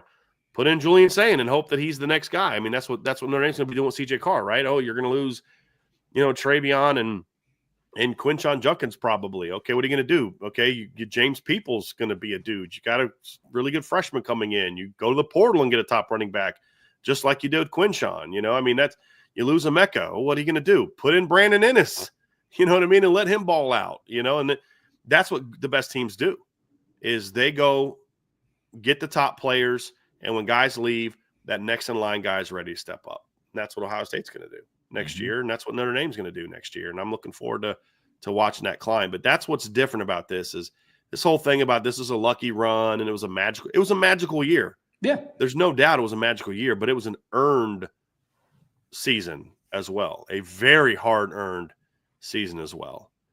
And it's going to be exciting to see how this thing continues. But that's what I'm excited about. And we're going to start talking about some 25 stuff here coming up. But this to me, I believe, Trevor, the way that this season went down, it's almost better that it wasn't the magical season as far as catching all the breaks. Yeah.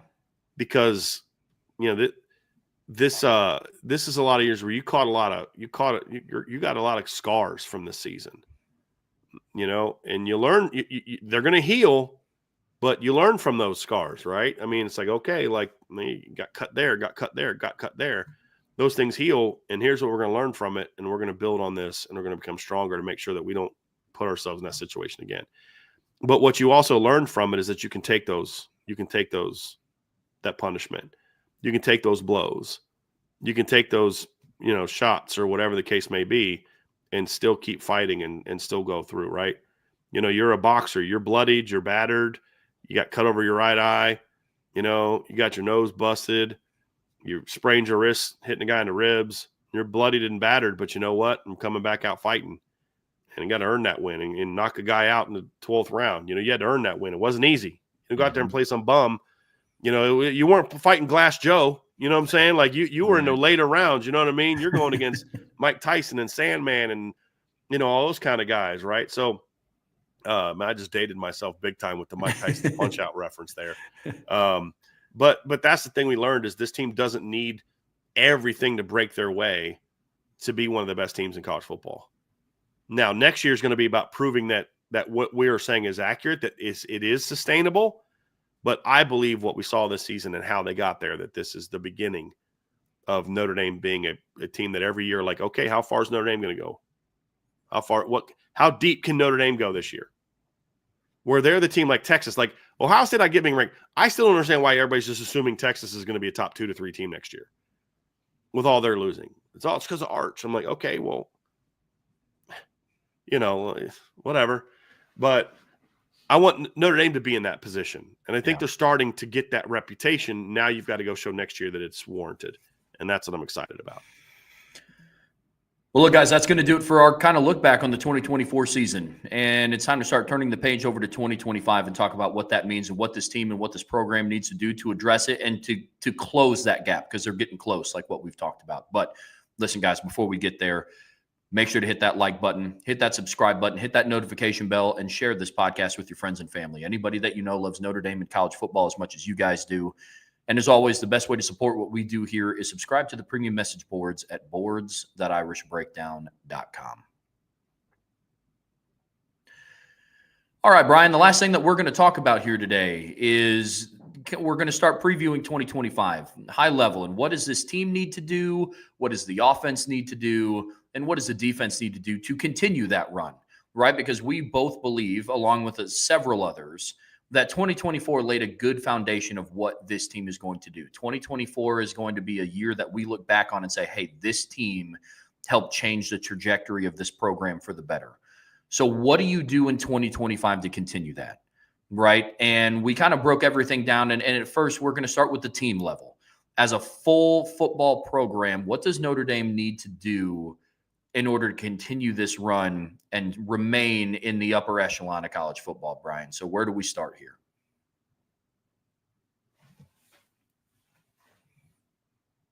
The biggest thing that I think with Marcus Freeman, the one thing that you've got to look at is you've got to take steps to make sure that you continue your culture the same way, right?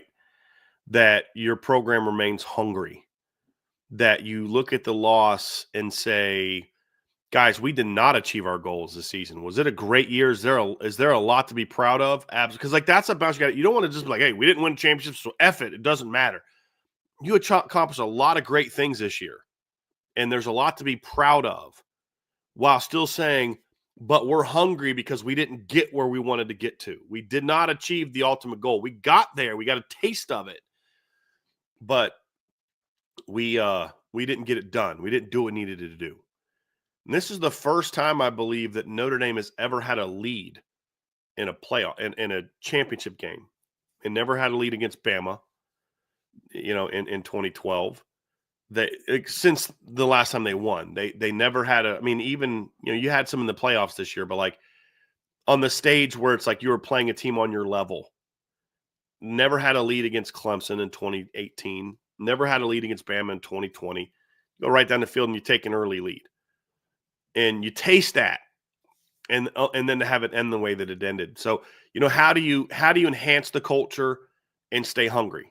That's obviously a big thing. But more practically, what do they need to do, Trevor, is they need to sit down with all the people involved in the development of these student athletes as the bodies of these student athletes. They need to have a long meeting. That includes, obviously, Lauren Lando. That includes Rob Hunt and his training staff.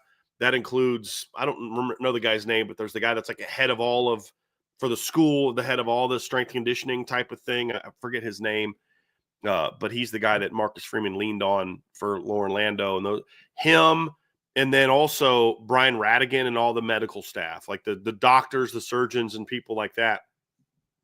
They need to sit down and have a very long, detailed conversation of, okay, let's evaluate all the injuries we had this season.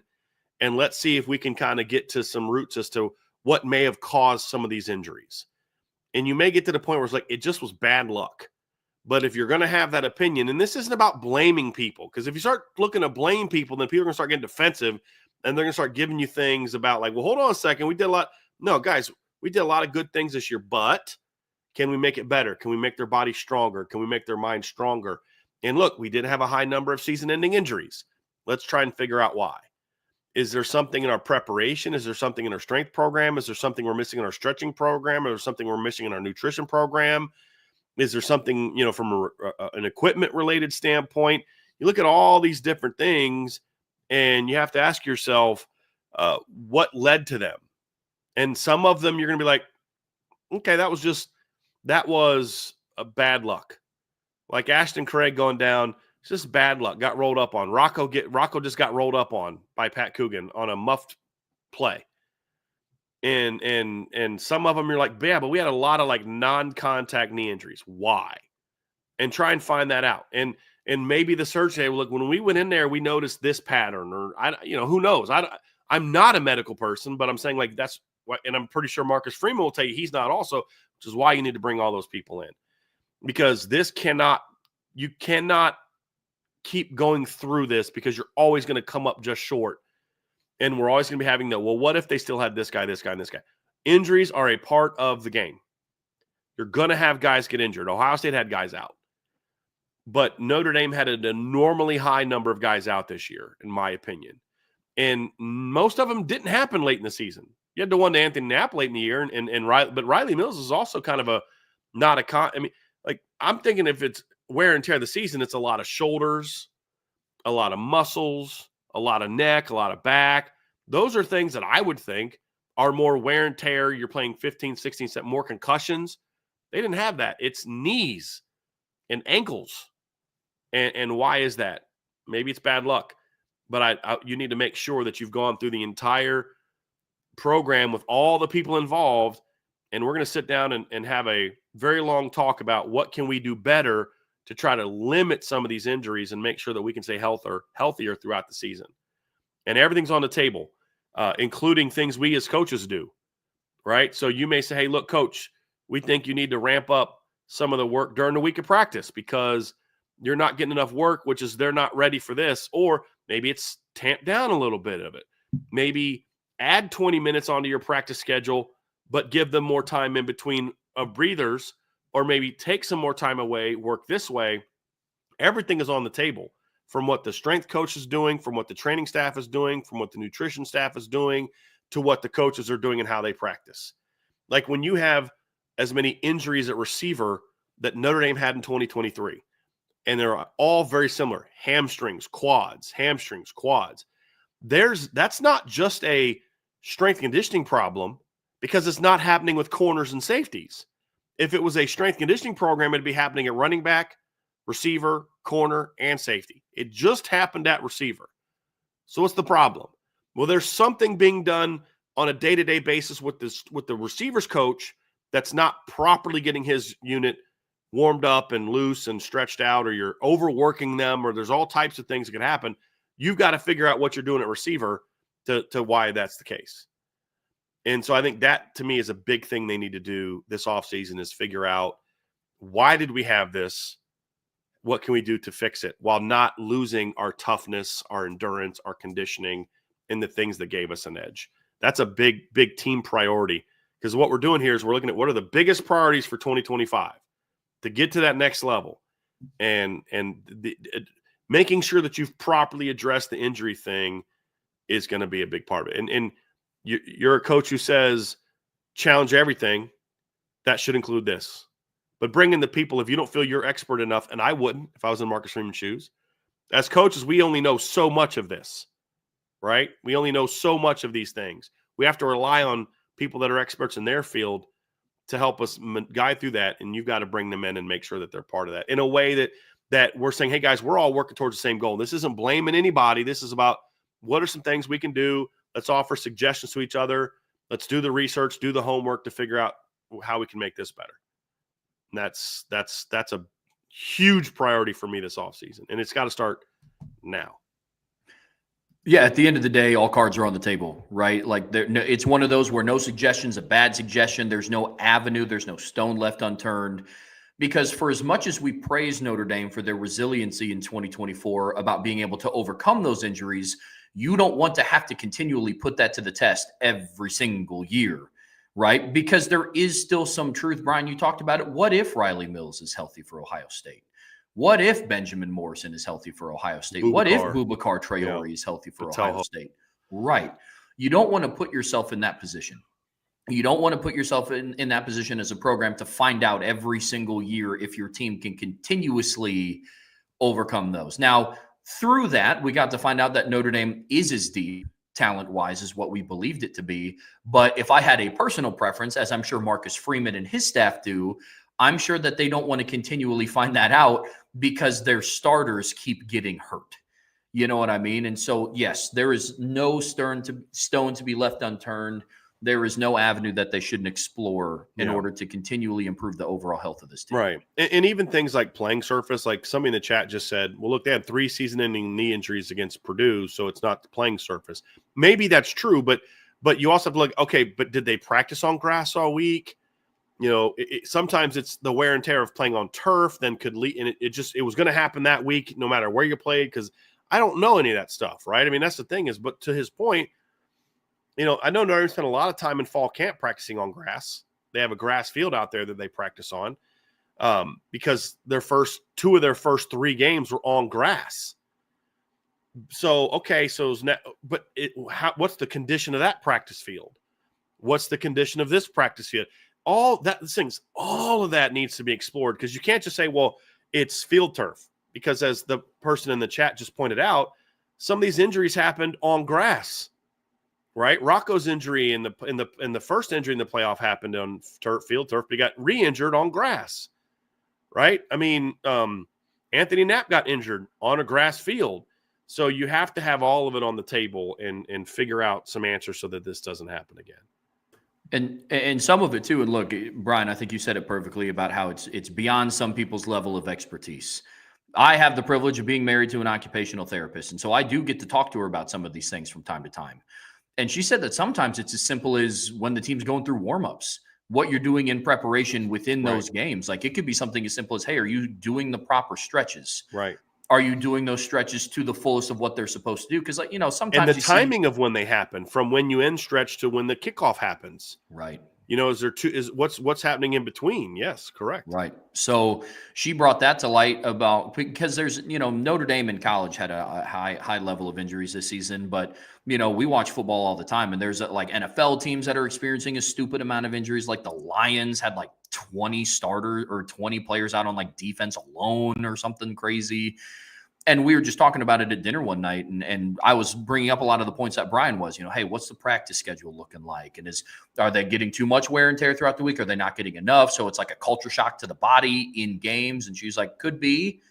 It could also just be the mundane stretching that players kind of don't really buy into from time to time before the game, because they're ready, they're amped up, they're getting their videos taken of them, stretching and all this stuff. And she's like, sometimes it could be as simple as that. So again, it just goes to show all possibilities are on the table for improvement for this team in 2025, because what they did this year and what they were able to overcome this year, in my mind, is not sustainable, right? You can't just assume every single year you can lose 2 defensive tackles and 2 Vipers and an All-American corner and your starting center and your starting left tackle, and then the true freshman left tackle in the national championship. And you're just always going to have a Leonard Moore step up, and you're always going to have a Charles Jagasaw come back from a torn pec to step in at left tackle in the national championship, right?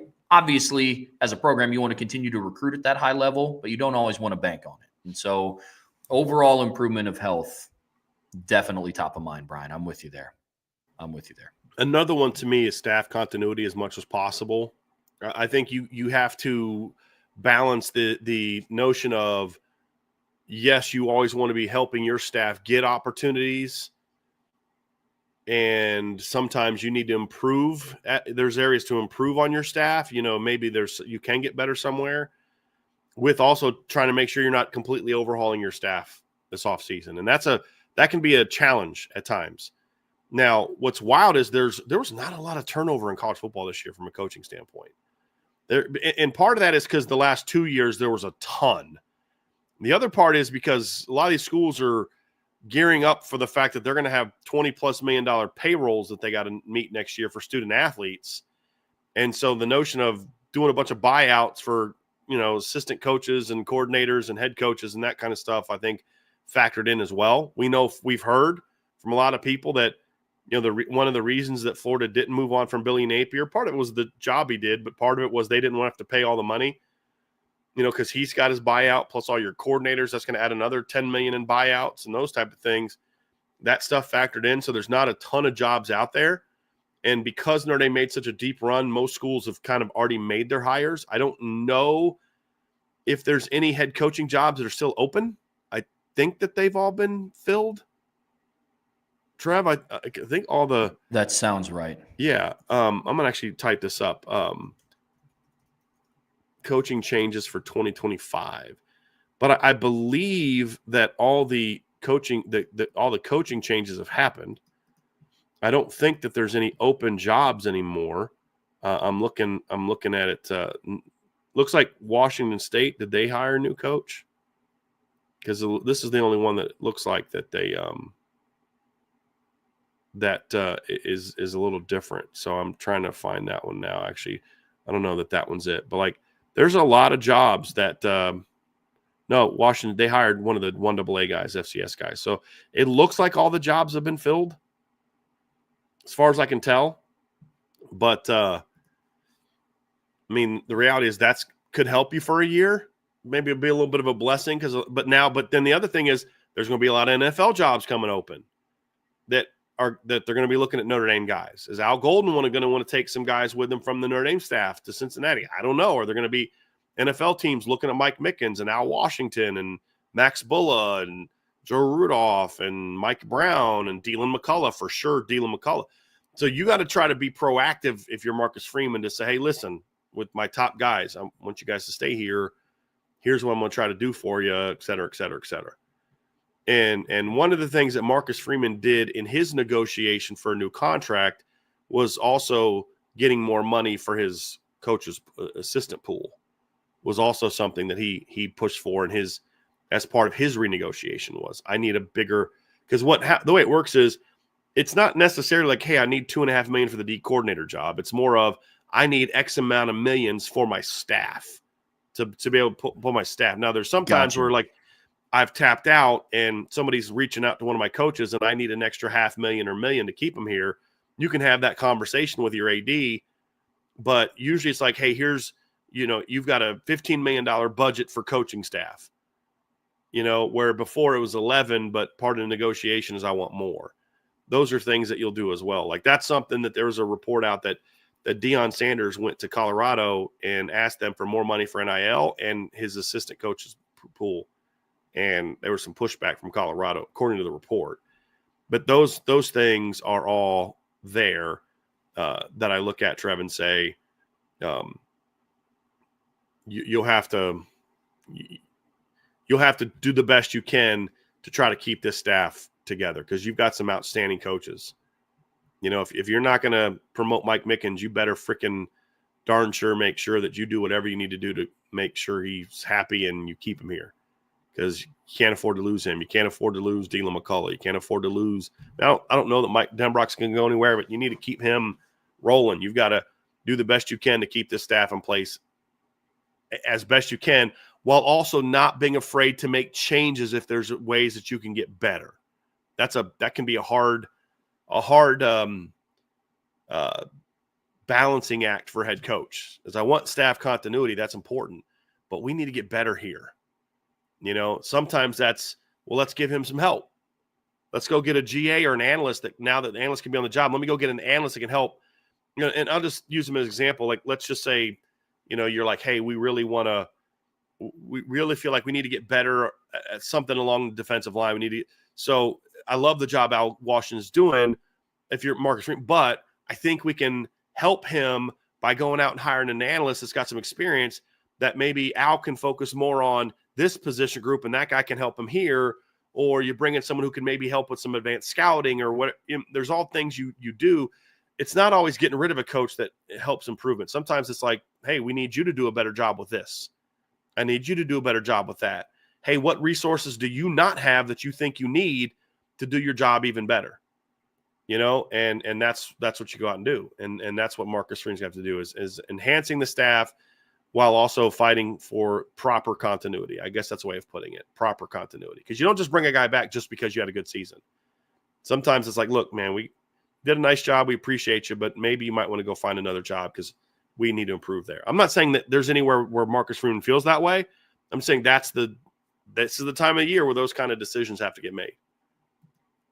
I think you brought up a really good point, and it's something that I don't even think about is enhancing your staff always doesn't mean bringing in somebody new. It's potentially giving them the support that they need to do their job. Or if better. It's someone new, it's someone that's a GA, an analyst, right, something like that. But it's not firing a coach is not always the only way to get better at a position. To your point, Trev, you're absolutely correct. Yeah, no, that's something that I just haven't thought of is giving the other position coaches that you do have there that have, maybe they've done a really good job. You think you could get a little bit more out of them. And so you give them the support that they need. I mean, that's one thing that I just never even thought of. And so that's awesome. So I agree though. They have to find a way to keep as many of the integral pieces of this coaching staff together because they have very good players that are bought into them. They have very good coaches that have done a tremendous job from this past season, overcoming injuries and adjusting to what they need to do. You talk about Al Washington and the injuries that he had to overcome in 2024 and what he was still able to get out of that defensive line unit. And so what can he do to elevate his game, right, as a coach? Marcus Freeman's big with elevating and elevating and elevating. And so that's something that he's going to have to look at as a head coach, and what can he do to continuously help elevate his staff? Obviously, you have to trust the guys that are in their current positions, but what can you do as the head coach to assist with that? Because that is now also your job, especially now in the offseason. Absolutely. So kind of looking at the offense now, we're going to break this down into two different sides of the ball. Oh, yep. Go ahead. Sorry, you got on mute. There's one more thing I wanted to talk about.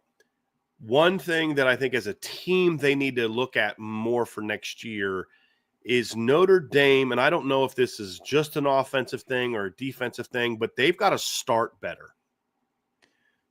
Like, even defensively, we talk about they didn't give up a lot of points, but they just give up a lot more yardage maybe. And then offensively, Notre Dame scored a lot on their opening drive but then they would stall out after that. And kind of looking into saying, hey, what is going on in our preparation that's not allowing us to be a really fast starting team? And that was true last year as well. I mean, even some of the blowout wins, they would really roll teams in the second half. Like I remember it was the Pitt game, I believe, last year, Trevor, where they won it. It was 58-7 was the final score, but it took Notre Dame a while to get there. You know, it was 17-0 at halftime. You scored 27 points in the third quarter. I mean, you had the interception by Hartman. I mean, there was a lot of times last year, Trev, where it's like, man, like you should be better than you are, you know. And we saw that this year. Obviously, slow start against A&M. Yeah, you scored in your opening drive, but I think you only had 6 points at halftime, right? Northern Illinois, you scored in your first drive, and then you sputtered after that. You were good against Purdue, but you weren't great. They weren't great against Miami Ohio. You had a great start against Louisville. You had one there. Stanford, not a great start. Georgia Tech, not a great start. Navy, really, really good start. Florida State's another one that's a lot like last year, Trev, where it was a blowout win, but you didn't actually set the world on fire early. You only scored 7 points in the first quarter. You're up 21-3 at halftime, but that's because you scored with 17 seconds left. You went from the 14:35 mark to the 17-second mark of the second quarter without getting points. And so that's something else that I would like to have Notre Dame look at this season and say, okay, how can we get better? Because when you look at a lot of the blowouts the last couple of years, there were some that started off like you were blowing them out early. You know, obviously USC, they jumped all over USC, right? I mean, there's been other games, but like the NC State game was another one where Notre Dame really kind of ended up blowing them out, but it sputtered out of the gate. It was 24-17 going in the fourth quarter, and then they kind of put them away. Central Michigan last year, they blew out 41-17. It was only 21-14 at halftime, you know, and same thing with Wake Forest. You only scored 7 points in the first quarter. You were up 17-7 at halftime. You buried them in the second half. Stanford was that way. Remember, Trev, they were losing 16-14 past the midway mark of the second quarter of that game. And Stanford was up 13-7 at the end of the first quarter. They were trailing in that game. So we've seen a lot of that the last 2 years where Notre Dame doesn't start super great. And take a lesson from what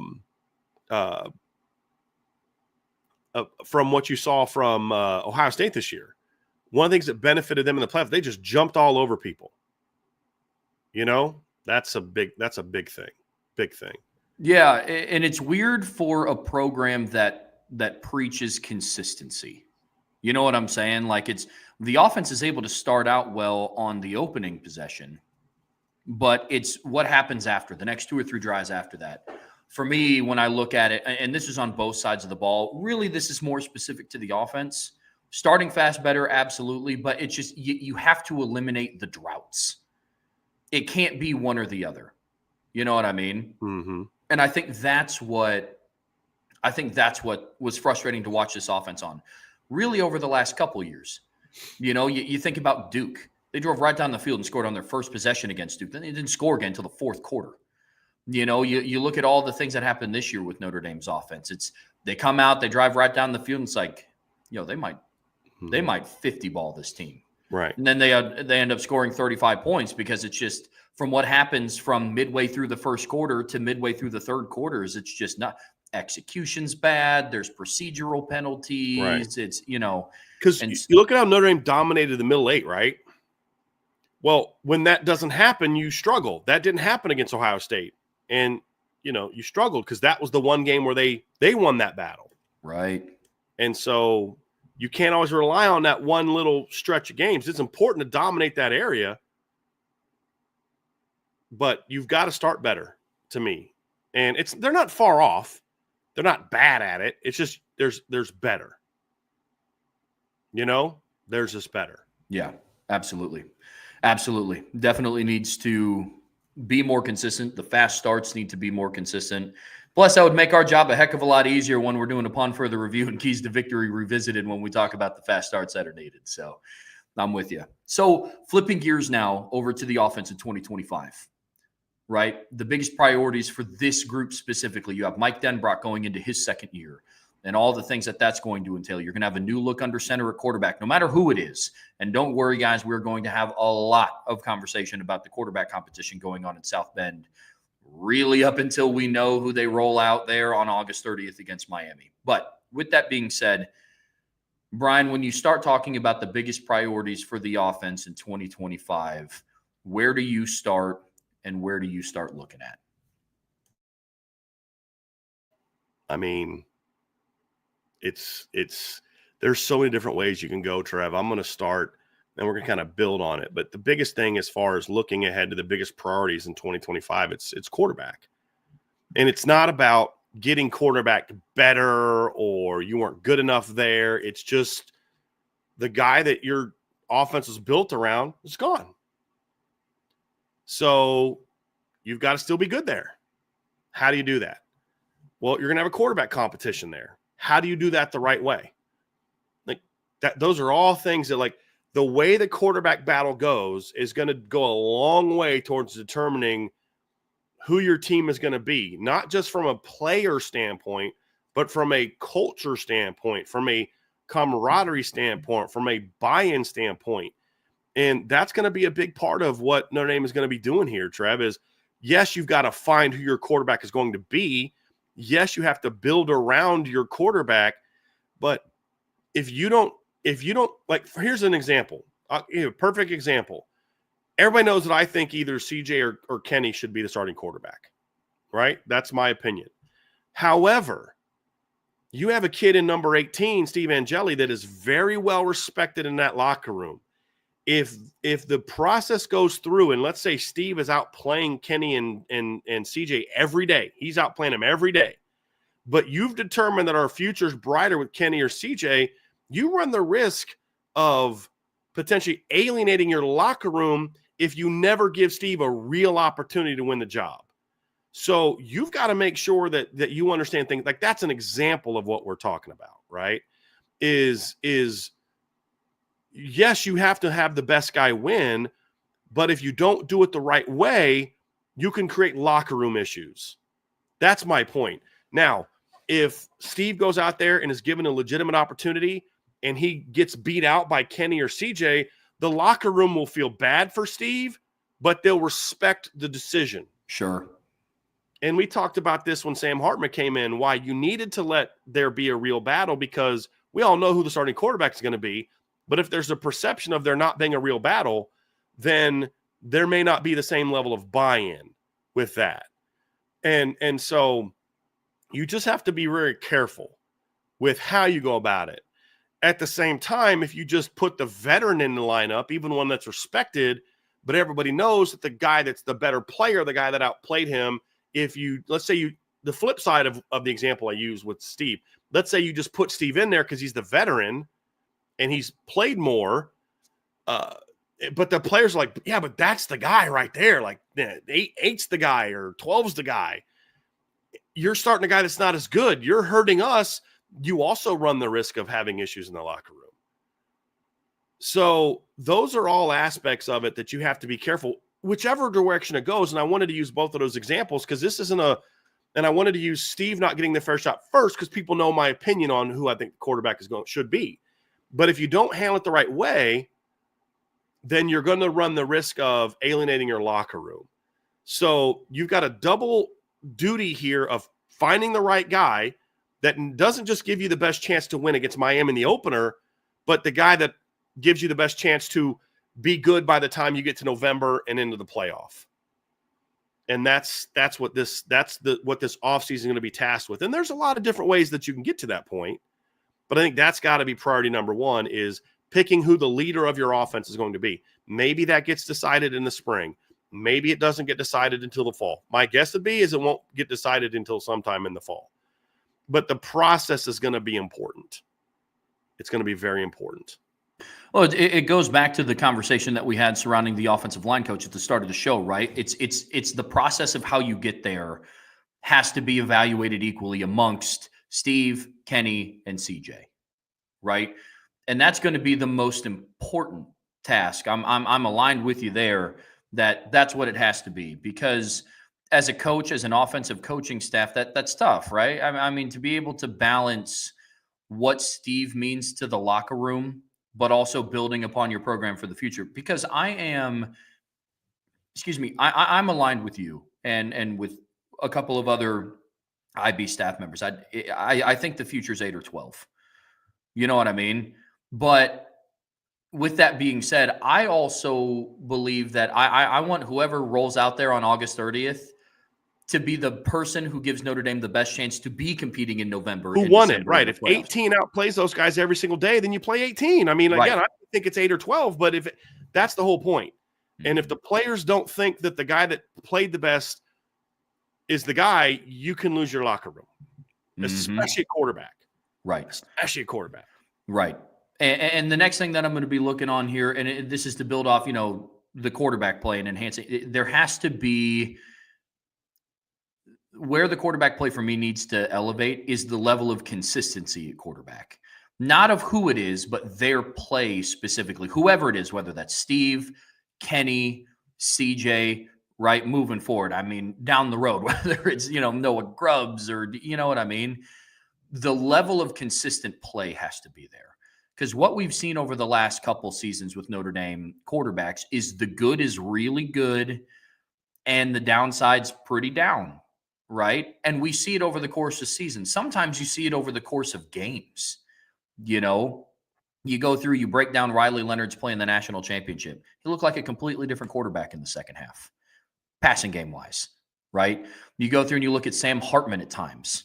Sam Hartman at times throughout the season in 2023 looked like, the guy that he was at Wake Forest. And then at other times, it was shades of that. You look at, Tyler Buckner in the Gator Bowl against South Carolina. There were moments where it's like, okay, this is the guy. What we were thinking we were going, yeah. Right. This is the guy that we heard. And then there were other moments where it was like, whoa.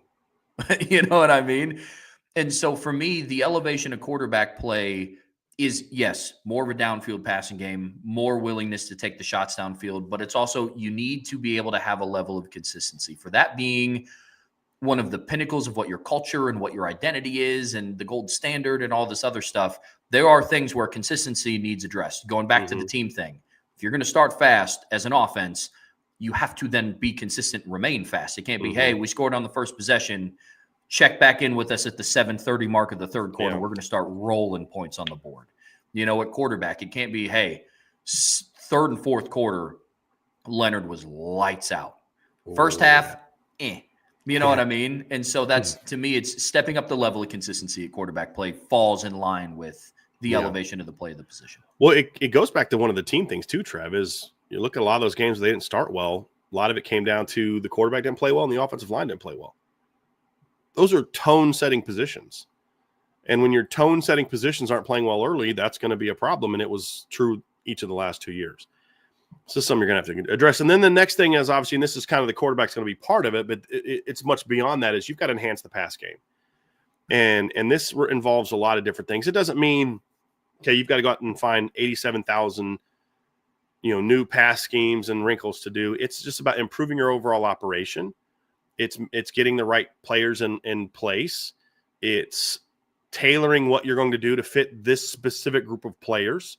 Stuff that maybe you liked this year, you may not do as much next year because you have different receivers. You're going to have a different quarterback. You're going to have a different line. You're going to be structured differently.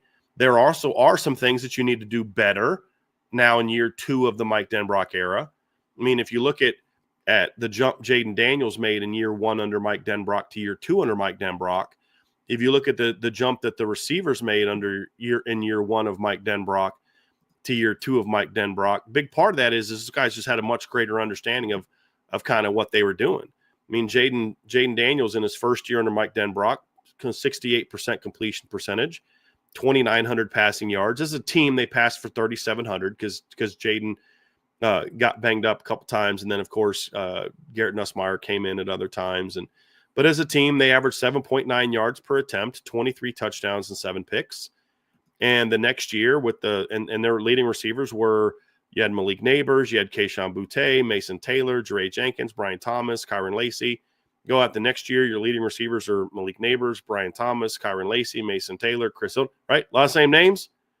You go out the next year and you pass for over 4,400 yards, 69.6% completion rate. Jaden Daniels jumps up to 72, 44 touchdown passes compared to 5 the year before. You went from a 145.94 quarterback rating in year one under Mike Denbrock to your next year, you're up in the 190s, right? Well, big Jaden Daniels didn't all of a sudden become a way more talented guy.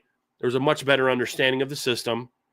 And then Mike Denbrock had a better understanding of who he had in his players, and then he could further enhance what he was doing. And so those are all things that are going to be in part about do more stuff, right, that works for what you do. Find some wrinkles that maybe you didn't have this year, enhance your overall operation. And then the final thing is, for the love of all things holy, figure out what's going on with your pass pro. Because we talk about how bad pass pro was at times this year, Trev, and you could point some of that to being issues with injuries, and that's true. But let's not act like this also wasn't an issue last year. Like, do we need to go back and watch the first half of the NC State game? Do we need to go back and watch the Duke game again and the Louisville game again?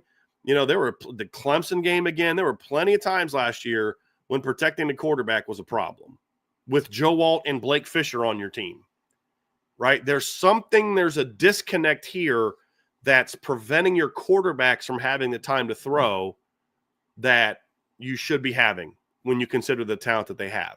Maybe it's a scheme issue. Maybe it's a teaching issue. I don't know what the answer is, but pass pro has got to get a lot better. That's a big part of enhancing the pass game as well, because you're not going to have Riley Leonard to bail you out. Perfect example is the second drive of the game where against Ohio State, Notre Dame's running a 5-man protection against a 4-man pressure. All Ohio State did, all they did was slant their 3 technique outside, drop their end, slant their 3 technique in their other end outside, and they blitzed a linebacker A-gap weak. Literally no one attacked the other A-gap. There's one A-gap guy, and he didn't even get touched. There was clearly some sort of miscommunication there, and Riley Leonard makes a really good all Big Ten linebacker, Cody Simon, with. I love C.J. Carr, love Kenny Minchie. Steve Angeli is no slouch athletically. All 3 of those dudes are getting sacked on that play. Yeah. Riley Leonard's the only guy on the roster that's making him miss. So you say, well, you ended up getting a holding. I'd rather it be 2nd and 25 than 3rd and 20. And you're going to have to figure that stuff out, because you won't have Riley to bail you out in pass pro last year. You're going to have someone that's probably a little closer to – now, all 3 of those guys are better athletes than Sam Hartman. But stylistically, those guys are far more in line with how he plays the game than how Riley plays the game from a pocket mobility standpoint. Sure. So pass pro is something that they're going to have to spend a lot of time on figuring out schematically, because you can't say, well, what is it, Denbrock's blocking schemes? Well, you had the same problem the year before, right? And so there's some disconnect in the teaching that's creating these issues, because they've happened each of the last 2 years. And sometimes it can be maybe they know that you don't have hot routes built in, so they have certain things they can do where in certain situations they know you don't have a catch and throw option there, so they can bring as much as they want because you're just going to have to take the sack. There's some of that to it, but a lot of it is there's something that needs to be done in regard to how pass protection is being taught, both schematically and technically. That's got to be improved, and the checks have got to get better and all those things, because you've now had 2 veteran quarterbacks in a row that have had to deal with that, in Sam Hartman and Riley Leonard, and different alignments and different offenses. You can't blame it on just the scheme. It's part of it is there's something in the teaching that's going on that's creating this issue, and they're going to have to fix that. I think that's been the frustrating thing, is because when you look at the woes in pass protection, it hasn't been due to skill. You know what I mean? Some of them are just blatant misses on very basic stunts, right? Like the ability to pick up twists and stunts, the inability, I should say, to pick those up have been shocking. You know what I mean? Like it's one thing. We had this conversation about Coogan when he was going up against Nazir Stackhouse. Pat Coogan gave maximum effort. He just faced a guy that was better than him. And that's fine. I'm comfortable saying that because Nazir Stackhouse is going to be playing on Sundays, right? But, you go through and you look at this team, and as a group, there's not a lot of defensive line units that walk in a game against Notre Dame's offensive line and they can say across the board, hey, like, we are just straight up better than what you guys are. But pass protection from, to your point, Brian, a teaching standpoint needs to get figured out. If you go into year 3 of the Joe Rudolph tenure, or year 2, year 3, 2025 will be year 3. Okay, thank you. If you go into year 3 of the Joe Rudolph tenure and you're still not able to pick up twists, something is wrong, right? Like and this 2 years in a row, this has been a problem, Trevor, to your point. It didn't start this year because of all the injuries. This was a problem last year as well. Mm-hmm. So that has to get figured out, no matter what. Because no matter who is behind center, it's going to be a new starting quarterback. Yes, I know Steve started in the Sun Bowl, but for a full season, you will have a new starter under center in South Bend. Because what you're saying is, even if Steve's the starter, that doesn't count. He started in a bowl game in 2023. It's going to be a whole different animal if he's the starter in the regular season. Right. Just so when Trev says that, he's not saying Steve won't start. He wasn't the starter. Right. He started a bowl game. That's a different animal. Right. You had nothing for a month before, and you have nothing for 6 months after. Right. It's just it's a different animal. So correct. So you're going to have multiple different candidates who could start under center. You got to help them out with O-line pass protection because you're not going to have Riley Leonard to make a guy like Cody Simon miss in the A-gap. Not going to have that. The best analogy is in the Penn State game, Steve Angeli got sacked twice on the same drive. We talked all season long about how Riley Leonard masked how poor the pass protection was at times with his escapability. You're not going to have that next year. Again, Minchie, Carr, or Angeli are not stiffs in the pocket. They're not Curtis Rourke, but they're not Riley Leonard. And so it has to get figured out. Yeah, because the thing is, Trev, is they're all good athletes. I mean, Steve's a good athlete. Kenny's a really good athlete. CJ's a really good athlete. It has nothing to do with it. Riley's just a different type of dude when it comes to the ability to make defenders miss in space and pass rush. And on top of that, you have what he brings as a runner, which changes what people do. And so all things have to be considered. So you're going to have to figure out what the disconnect is there and fix it, because you've had 2 different offensive lines that have had this issue. And if it was just this season, Trevor, I would say, look, there was no continuity. You had different lineups. You had to start a true freshman at left tackle, redshirt freshman at left guard. You lost your center in the 3rd game. And I would be like, and that's all true. But a lot of things that we saw this year, all year, were issues that we saw last year as well with Joe Alt and Blake Fisher and those guys. And so when you're talking about, like you said in the championship game, you're still having the same basic issues. It was like there was pressures that Ohio State would bring that, were not all that complex, some that were more complex, and you just can't allow run-throughs like that. And it wasn't something that happened here, happened there, happened way too much. I mean, Indiana just started heating Notre Dame up, and Notre Dame had 0 answers. You just can't blame that on, Sam Coogan's not Rocco Spindler. Sam Pendleton's not Rocco Spindler. We're not going to have either one of those guys next year. I mean, so that's the thing is you've got to – you're not going to be able to enhance the pass game, which we talked about, if you don't improve pass protection. Yeah. Yeah. I mean, it's even smaller things like just that goes beyond the offensive line. You had a guy like Emil Wagner who was matched up one-on-one an entire game with Abdul Carter. Not once do you attempt to chip him with a tight end.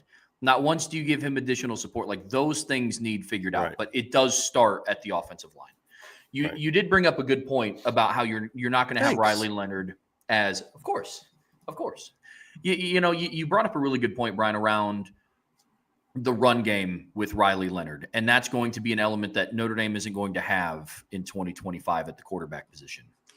And because I would be shocked if Kenny, CJ, or Steve rush for 18 rushing touchdowns.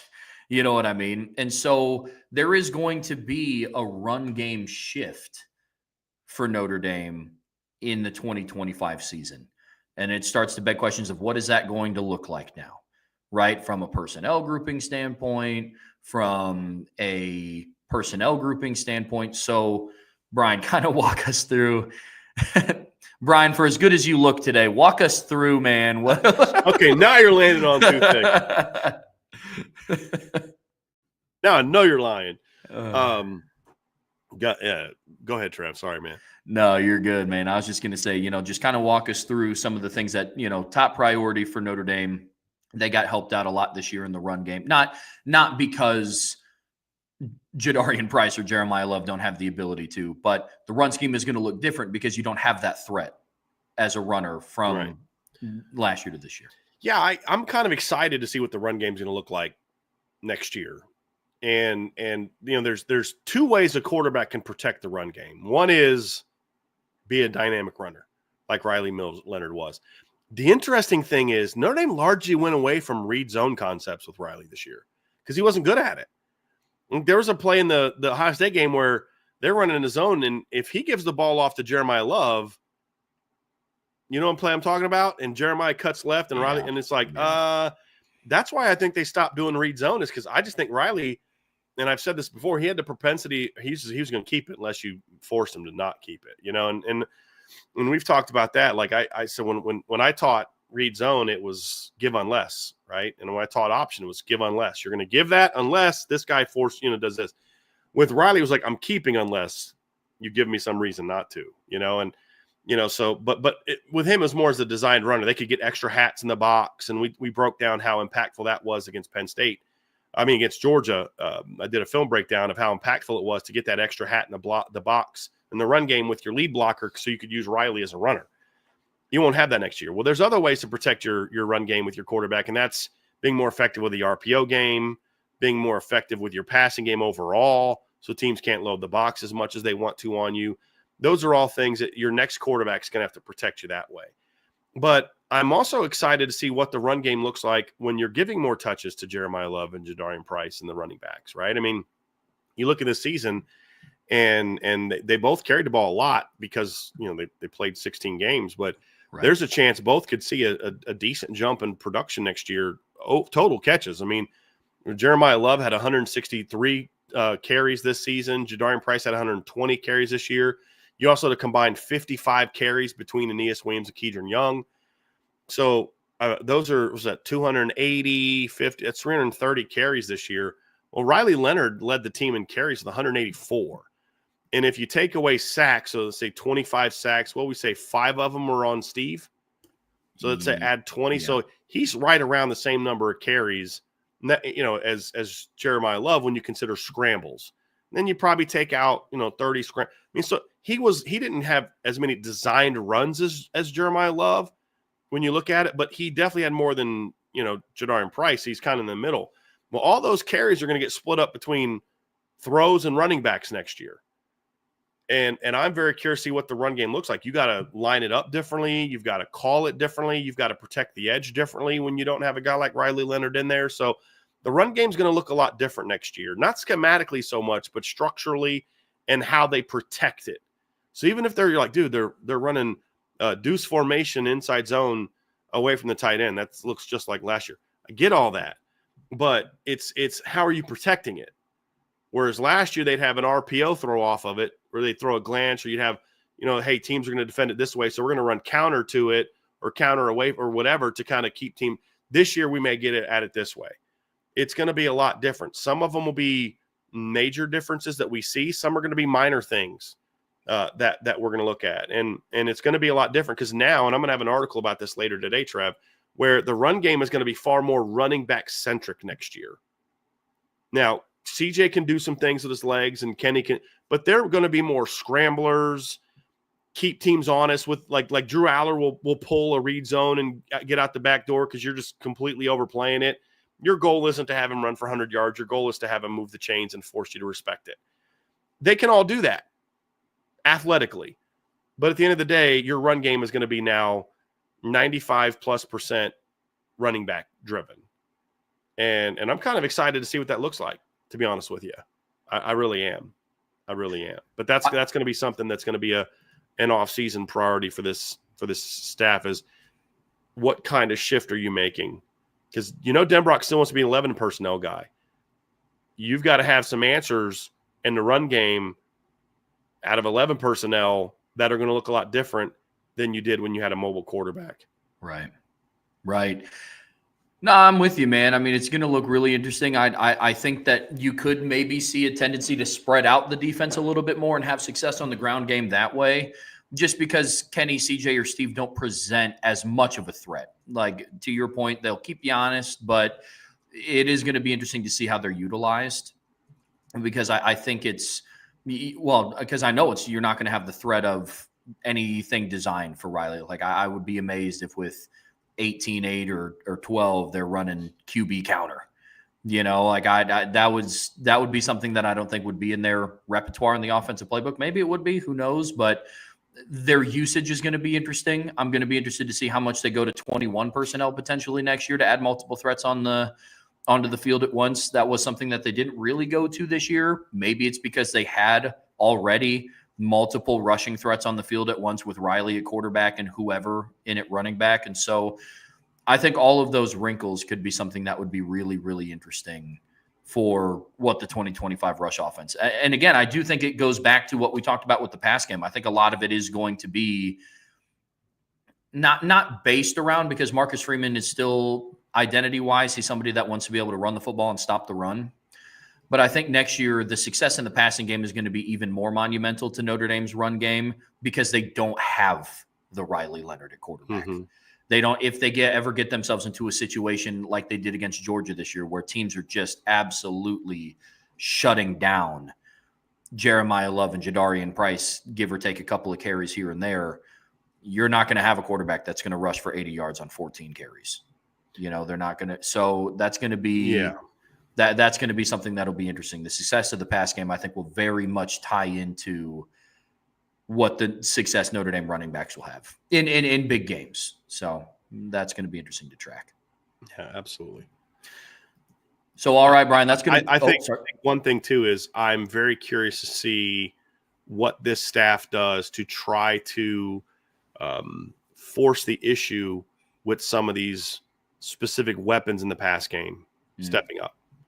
And how do they get more consistent pass game production from a playmaking standpoint? Yeah. Where everything doesn't have to be scheme driven. What was so great about the last two games, especially the Ohio State game, was the schemes that Mike Denbrock did were good, that they were able to get but it also took dudes making plays. Like, I'm actually going to have a breakdown on the board today or tomorrow. I'm not sure which one it's going to be, but they ran something we hadn't seen a whole lot of on the first touchdown. They would kind of bunch up a little bit, and Jaden Greathouse would work out and then come back in. It looks like a slant, but it's more of like a reverse pivot, right? I mean, to a degree. It was more like a wide slant, but as far as the way that it attacked the defense, it was almost like a reverse pivot where you're selling here and then boom, you come back inside. And it got him to get separation and get that catch. But if it's not for him being dynamic with the ball, it's a 7-8 yard gain. He had to then catch it and then make a 6 spin move on Caleb Downs and leave him in the dust to turn it into a 34-yard touchdown. That's the difference between a big-time player and just scheme. Like the second touchdown he had, it's a slot fade. I think almost every team in America runs some version of slot fade. It's how you get to it, but then you got to have dudes. Jordan, that was actually one of the few times that Jordan Hancock actually covered Jaden Greathouse relatively well in that game. Right. It just that it didn't matter. Riley threw a great ball. Just an absolute dime. And Jaden basically made a borderline one-handed catch. He was able to kind of get the second hand on it after a while, but he was getting held there. That was such a great play. Mm-hmm. Not every receiver on the roster can make that play. Right. So how do you build your pass game to make sure that you're forcing the issue to some of your top guys? But then what are you doing from the standpoint of your preparation to try to get more and build your offense more to where you force the issue with a guy like Malachi Fields in practice to become the guy? You force the issue more with the KK Smiths and the Cam Williams, those guys that bring a little bit more juice. Hey, maybe KK Smith only plays 15 to 18 snaps a game next year, but he's in the game from a play calling standpoint You need to make sure that you're calling things to get him the ball. Right. Well, isn't that a tell for the defense? Yeah. And you know what you do then? When you see teams starting to bite on it, pump fake, slot fade to Jaden Greathouse for a touchdown. Right? I mean, that's all part of the process. And so forcing the issue with your playmakers is going to be important. They've got to do their work as players to put in the work, and then you've got to do your part to make sure that, hey, we're a different offense now. We can't just rely on Riley to, we're going to need the receiver step up and play more. And I would love to see now in year 2 them find more ways to get Jeremiah Love the ball in space. Yeah. Run and pass game. All of that's going to be important and a very important priority for this offense in the offseason. I think another one as well is going to be stepped up play from the tight end room as well, because that has been one. Yes, Mitchell Evans had his moments in 2023, but let's call a spade here. He had like 4 really good games over the course of 13. Now, he got injured towards the tail end of the season, so who knows if he stays healthy. Maybe he puts together a fantastic 7-8 game stretch, right? But if you look at it realistically, this year the tight ends were not as big of a factor in the pass game. Injuries kind of held them out a little bit. Cooper Flanagan was hurt on and off the season. Eli Raridan had his injuries. Then Mitchell Evans was kind of working back from his torn ACL last year. But I think, especially with a new quarterback under center, a tight end and can be a quarterback's best friend. You do that, and you compound that with getting the ball into Jeremiah Love more in space. Aeneas Williams proved his worth in the passing game against Penn State. 5 receptions on 5 targets. All of those things. What Notre Dame has lacked in their passing game has been like a dynamic 1-2 punch with more compliments. It's been like they have like a guy kind of, and then it's just been a receiver here will have a random big game, and then a different receiver here will have a random big game. But a true dynamic 1-2 punch at receiver is going to be huge for Notre Dame, and they could have that next year with Malachi Fields and Jaden Greathouse. And then you have to factor in the other guys like, doesn't Eli Raridan take a step? Does Cooper Flanagan take a step? We started to see a little bit of that from Eli in the postseason, too. He started to show a little bit more flash. Mm-hmm. If Riley Leonard would have found him on that one play where he broke back, I mean, Right. Right. Yeah. Can Jordan Faison stay healthy and continuously work in the lineup? Can, what impact will Will Pauling have? Can the young guys, Micah Gilbert and Cam Williams and Logan Saldate and KK Smith, can they all start to become contributing factors? So for all those reasons, dynamic playmakers in the wide receiving room and just in as pass catchers in general, all the potential's there. Now can you force the issue and start putting it all together? Absolutely. All right, Brian. I would say this because there's a conversation going on in the chat that talks about how you look at a lot of the recent champions, Michigan's the outlier in that they didn't have great receivers. And he pointed to, obviously, Ohio State had great receivers and LSU had great receivers and Georgia had great receivers. And I'm like, well, I mean, Georgia had a great tight end. I don't know that I would say that necessarily they had great receivers in the 2 years that they won the championship. I mean, their top receiver in 2021 after Brock Bowers was Jermaine Burton. And you can't just throw in Ladd McConkey and act like we're getting the current San Diego or was it Los Angeles Chargers version of Ladd McConkey. Ladd was a redshirt freshman on that team who caught, 31 passes for 447 yards in 15 games. Right? Like you had one receiver in 15 game season. They had one receiver with more than 500 yards receiving. The next year you could argue maybe so. But like they had Brock and Ladd, but then after that, your next highest tight end was Darnell Washington. After that, it was Marcus Jack Saint. You didn't have like this loaded receiving core like you have at Ohio State. You had one really good receiver, and Ladd McConkey. You had another guy was there. They didn't win a title with George Pickens as on their roster. George played 4 games in 2021 and got hurt. Remember, he started the season off for them, but he got hurt. Or he got hurt early in the season. And when he came back late in the year, he was lightly used. I think he caught 4 passes in the last 4 games, something like that. Like you didn't have healthy George Pickens in the postseason. Right. You know what I mean? And so you didn't really have that guy that last year. And so, but the point is that just because that's the way it's been for certain teams doesn't mean that that's the only way to win. Alabama in 2020 had one elite receiver. The rest were all complementary weapons. I believe that you can win that way. But I also believe that you can win if you have a lot of really good guys and you're a dynamic running team. Yeah. So if you have 4 or 5 guys that can really hurt you, but none of them are Jeremiah Smith, I still think you can be really good, especially if you can run the football and you've got a quarterback that knows how to get the football. Now, you don't need, like in Michigan is an outlier. You can't build the same way Michigan does, but I also don't think you need to have, Clemson's 2018 roster either. I think there's an in-between if you're able to make up for it in other areas. So I understand that the trends, and I don't disagree with a lot of that.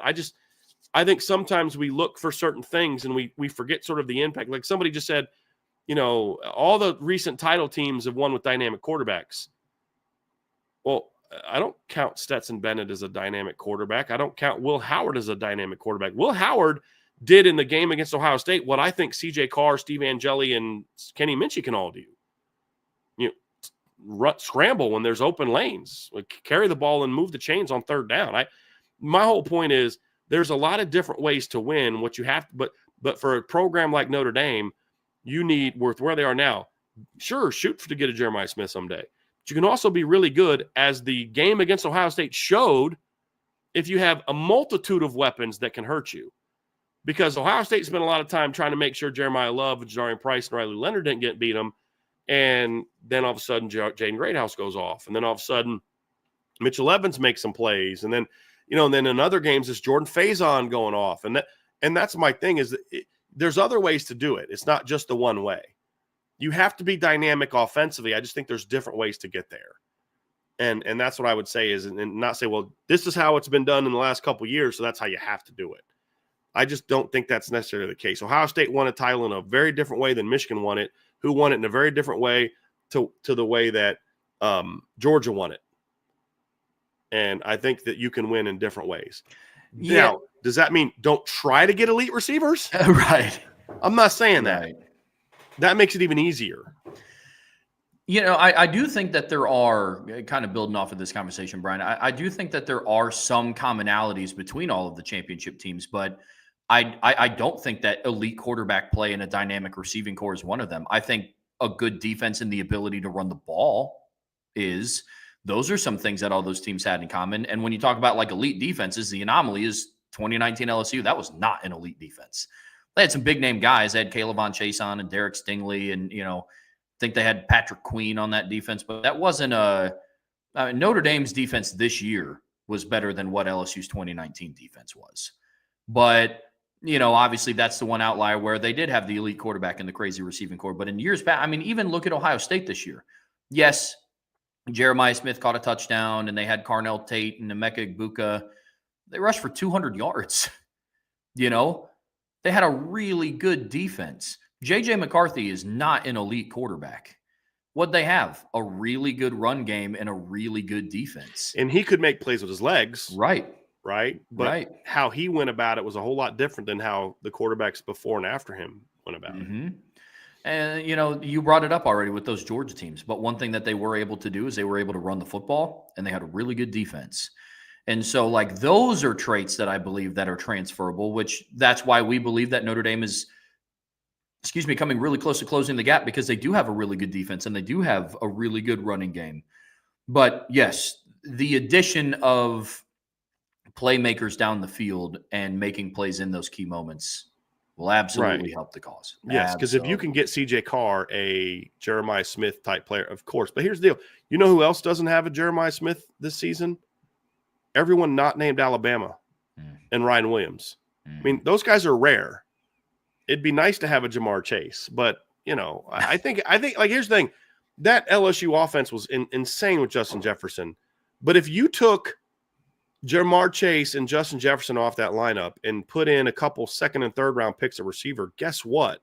That offense was still going to be really freaking good. Oh, yeah.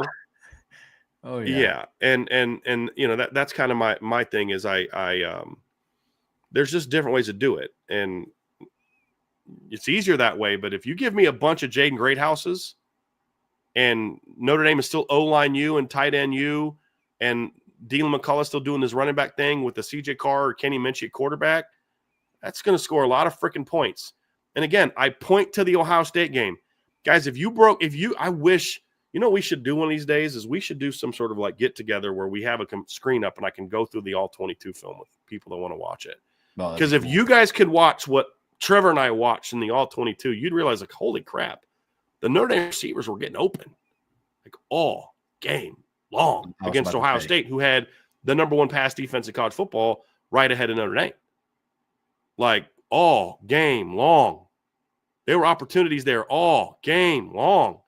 I mean, Jaden Greathouse could have had 200 yards receiving this game if Riley Leonard would have played in the first half like he did in the second half.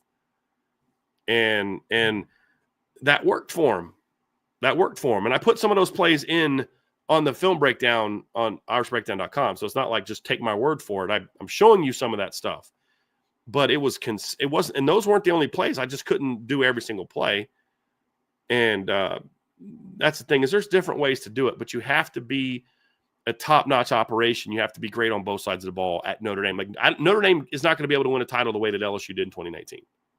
To your point, they didn't need an elite defense that year. Michigan did, right? If you give Michigan last year the 2019 LSU defense, they're still a really good football team, but they're not a playoff team. They might be playing in the Rose Bowl while Ohio State's playing in the national championship. Sure. But they're not winning the national championship. But 2019 LSU could do that with that defense. Now, if you give last year's Michigan's defense 2019 LSU offense, it might be one of the greatest teams ever put together. You know what I mean? But, like, that's the thing is there's different ways to do it. Heck, even Georgia looked a whole lot different in 2022 than they looked in 2021.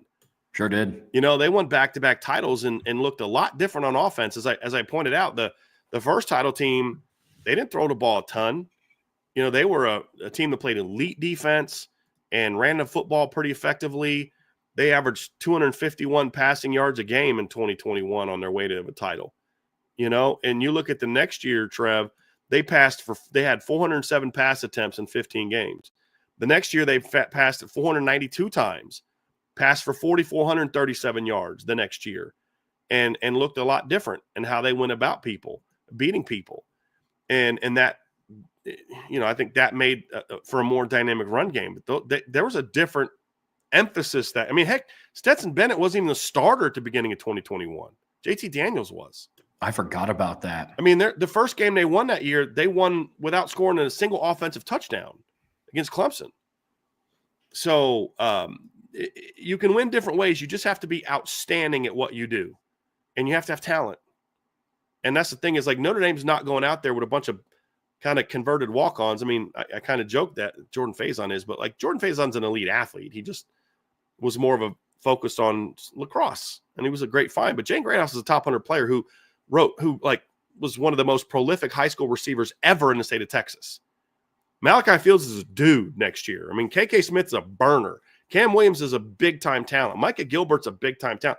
They're not going to be lacking for talent. They may not have a Jeremiah Smith and a Ryan Williams, but a lot of teams don't have that.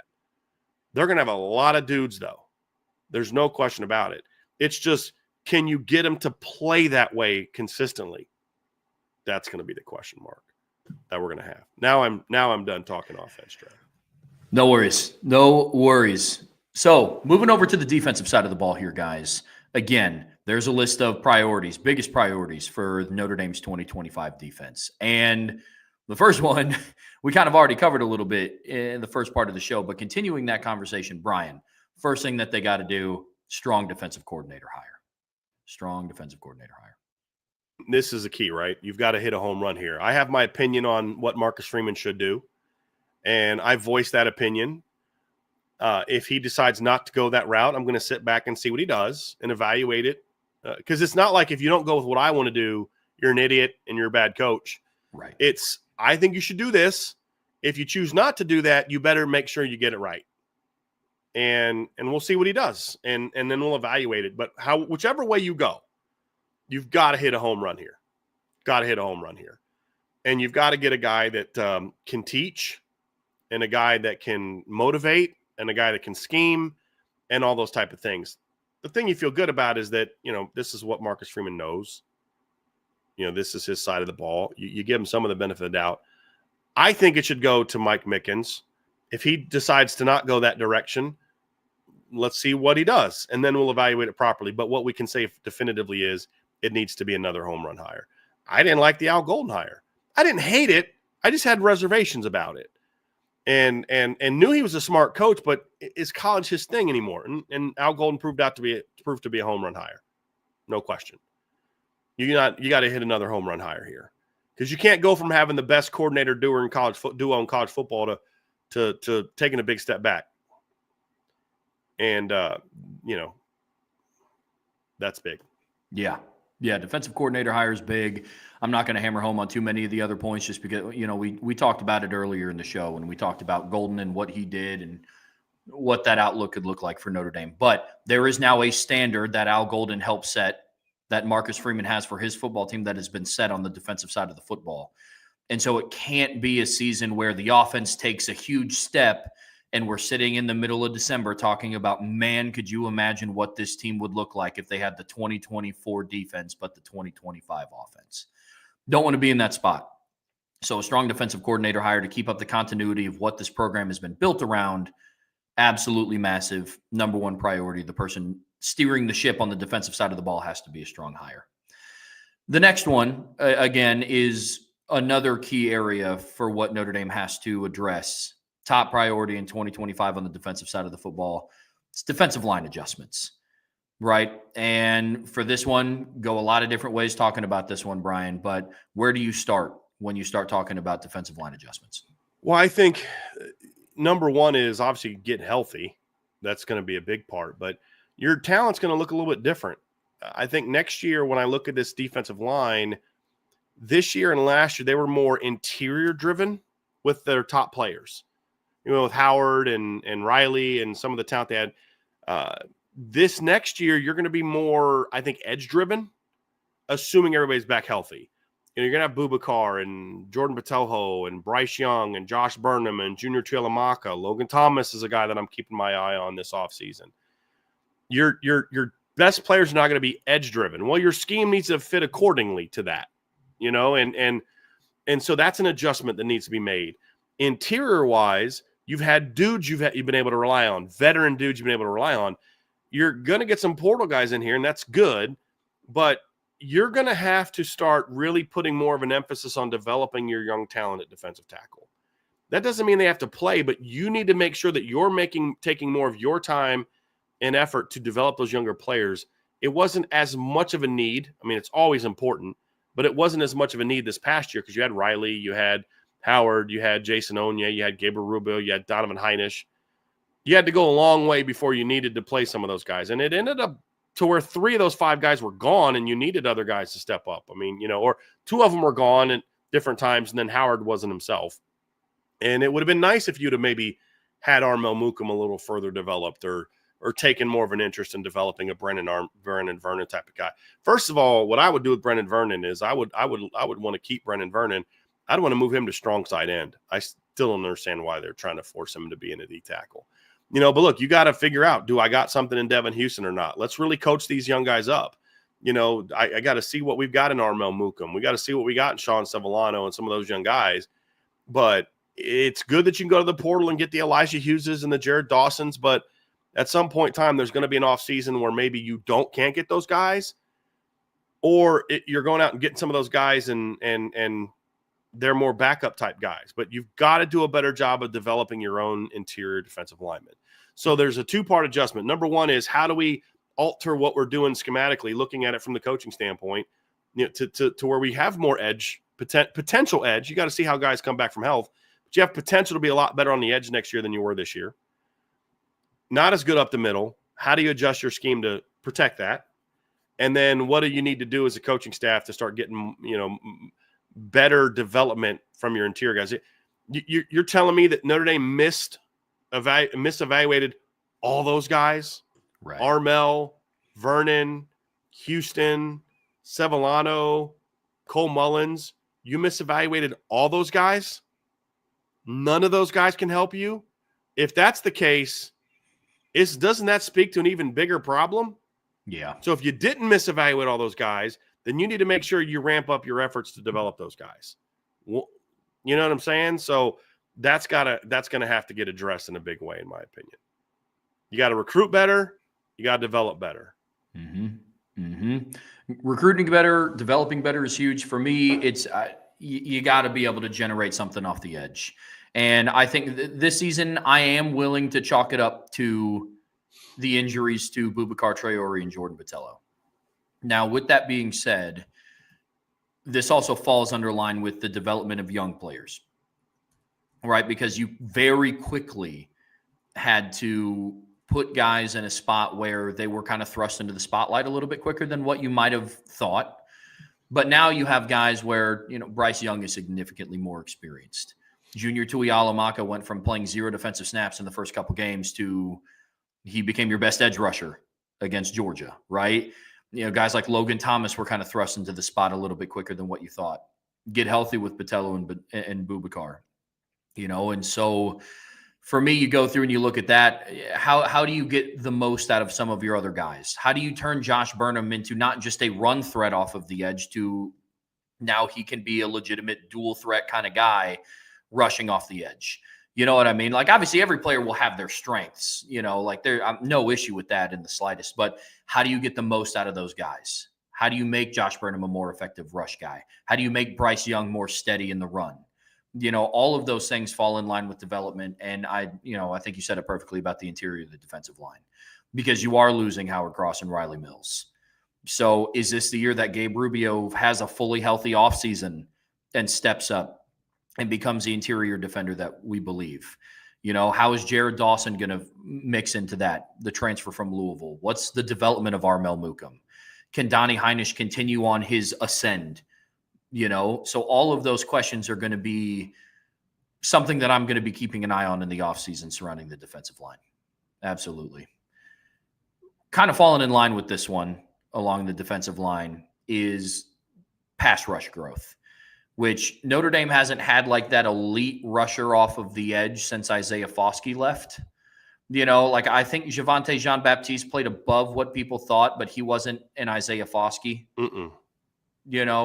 And then this year, you had a guy in Boubacar who was kind of getting to that point. Now, I don't know if Boubacar would have ended the season with 12 and a half sacks, but he would have been a weapon, though. Yeah. Yes, absolutely. He would have been a weapon. There's no doubt about that. So, Brian, kind of walk us through just addressing the pass rush, right? Because it's not just the ends, right? You have to find ways to get a consistent pass rush from all across the defensive line schematically on the defense. So, where do you start with this one? Well, I do want to point one thing out real quick, Trev, is that if Boubacar would have played the whole season and produced sacks at the rate he did in just the 5 games we saw him play, he'd had 10 sacks this year. Oh. Now, that doesn't include he was starting to he had those 3 sacks were in the 2 games before he got hurt. Yeah. He got hurt early. I mean, he really only played 4.5 games. Not even. He didn't finish the first half of the 5th game. What this really comes down to is this last 2 years especially, Notre Dame, and we've talked about this a little bit, Notre Dame has had to be too heavily reliant on blitzing to get after the quarterback, or Riley Leonard just being a dude. And Riley and Howard produced a lot of that pressure up the middle just with being really good. I want to see this defensive line start to improve its ability to be more disruptive without blitzing. Part of that's recruit better players. But there are some guys on there that I think have some of that potential. Boubacar being one. You've got some other guys that have opportunities. What happened? I saw that face. Did something happen? Did something just break? Oh, no. I thought there's like some kind of, you went like this. I thought there was like some kind of news breaking. It's like, oh shoot, what's going on? But I think like one of the big differences in the Georgia game was Notre Dame was able to get some pressure off the edge with their ends, but that turned out to be an anomaly. That was the only time we really saw that in the postseason. They just, RJ and Junior had some big games. We didn't see that in the last 2 games. And once you lost Riley, your ability to just have a guy just whoop people and get to the quarterback was gone. Now, part of the issue was injuries. If all those guys were healthy, we'd probably have a little bit of a different conversation. Well, next year, hopefully Boubacar's back healthy, but you're not going to have Riley Mills up the middle. Right. I don't know that there's anyone on the roster that has what he brings to the table as a pass rusher. It's fine. It is what it is, but there's different things you can do. Tyleek Williams wasn't an elite pass rusher. Ty Hamilton wasn't. None of those guys at Ohio State could rush the quarterback like Riley Mills could. They were very good. You just shift your emphasis. That's what I was saying earlier. It's a different emphasis. Right. And you're going to have to be better on the edge. And then you got to be able to rush off the edge with your edge players, and then you can do things up front with your linebackers to bring 4- and 5-man pressures like we saw from Ohio State, where they zone drop and bring a middle fire and all that kind of stuff. Do some twists with those other guys and those type of things. So to me, this is one of those ones where your pass rush has to show more of an ability to be effective with your 4. And that's something that's going to have to happen. And sometimes your 4 can be third down where you put a Jalen Snead or a Kingston on the edge. That's fine. That's okay. But where's that on first and second down? You can't go nickel on first and second down in the middle of the second quarter when they're in 11 personnel or 12 personnel against most teams. So that's going to have to be something they find. And yeah, it's nice to have an Abdul Carter but you don't have to have that guy if you have multiple good guys there. But it's also about how you attack. There's plenty of times this year where the ends are coming off the line and it's very clear they're not trying to get to the quarterback. They're trying to contain. That's fine. That's going to happen sometimes too. There are things I think this staff can do that Al Washington needs to do to say, okay, you've got these certain players, but you need to improve the repertoire that the guys you have. You need to give the guys you have a greater arsenal.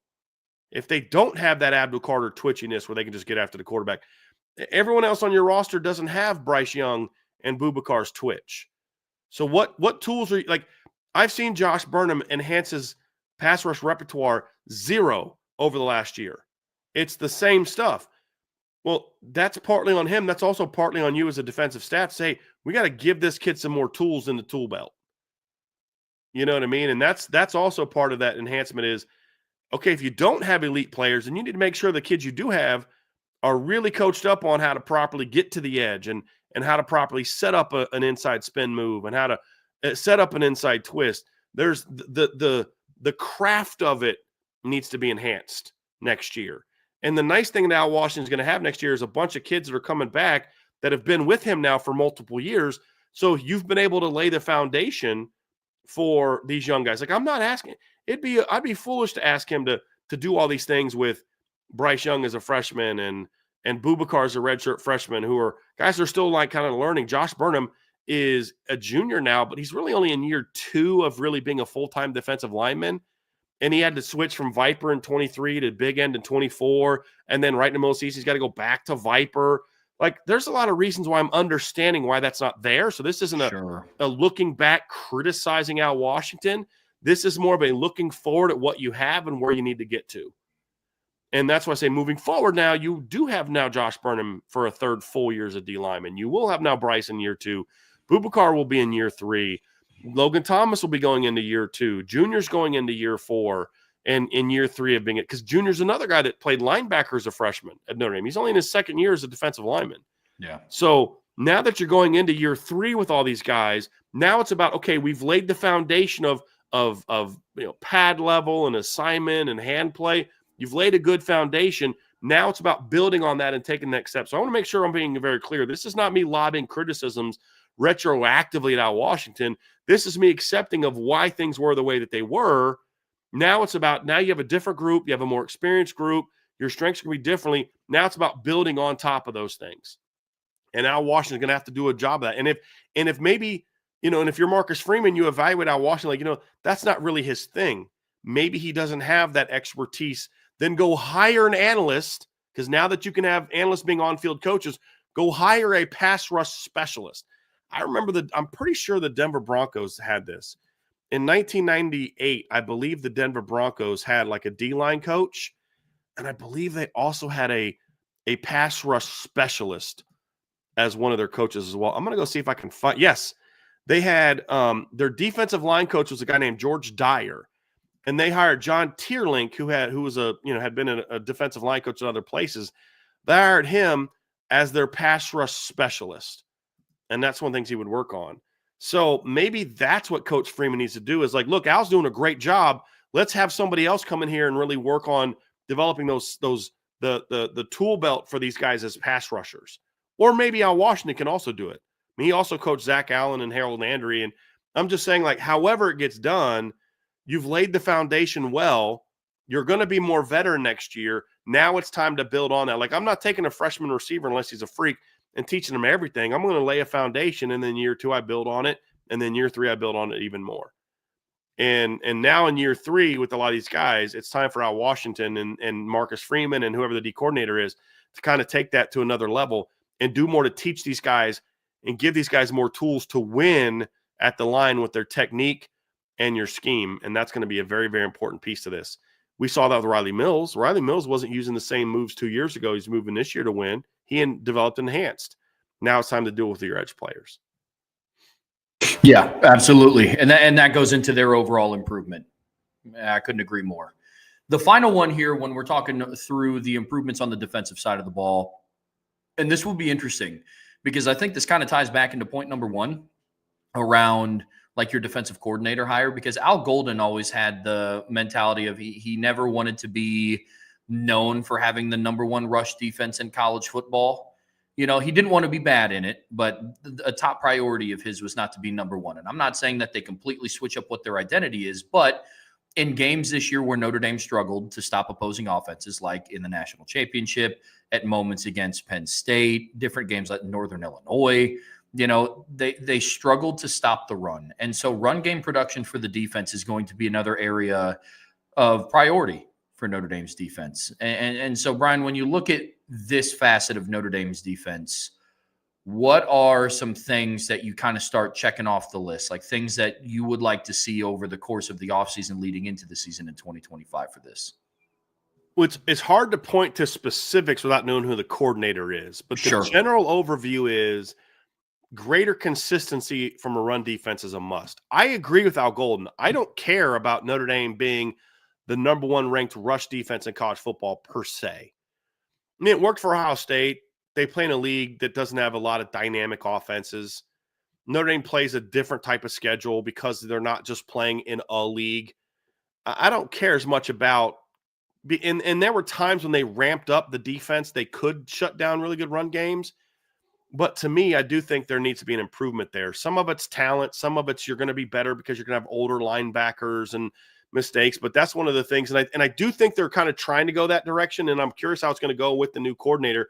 You know, you look at going out and getting a Jared Dawson and recruiting Davion Dixon and recruiting Sean Sevillano. They're clearly trying to get bigger up the middle. But you've now got to get more effective against the run. Not that you need to all of a sudden go from giving up 120 a game to 75 a game. But I do need to bring that down a little bit, and I definitely need to be more – and I think being more disruptive is going to be part of that. They don't care as much about getting a lot of tackles for loss, which is okay if you're a Georgia, that you're a 2-gap team. But a team like Notre Dame should be more disruptive when it comes to stopping the run, Trev, and creating more tackles for loss with your scheme.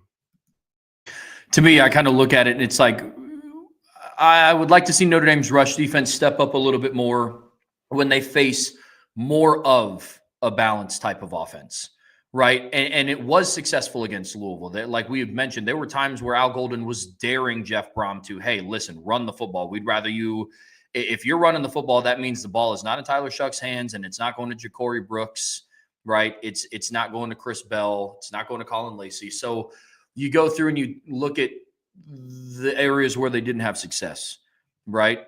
Penn State, for the most part. Now, when I talk about balance, like they had Tyler Warren as a weapon in the pass game. Obviously, we know what their receivers did, and it was nothing. But you know what? They struggled when offenses could face, like, give that.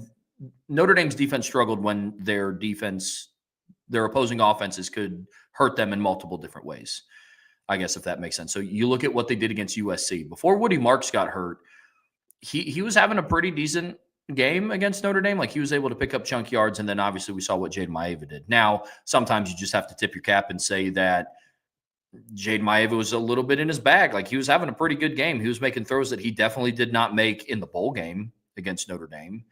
But then you go and you look at what Ohio State was able to do. Ohio State was able to threaten you through the air and on the ground. And Notre Dame wasn't able to stop either. So for me, when you look at run game production and what Notre Dame's defense needs to do better in the run game, is if you are going to be able to stop the run, because we talked throughout the season about how when there's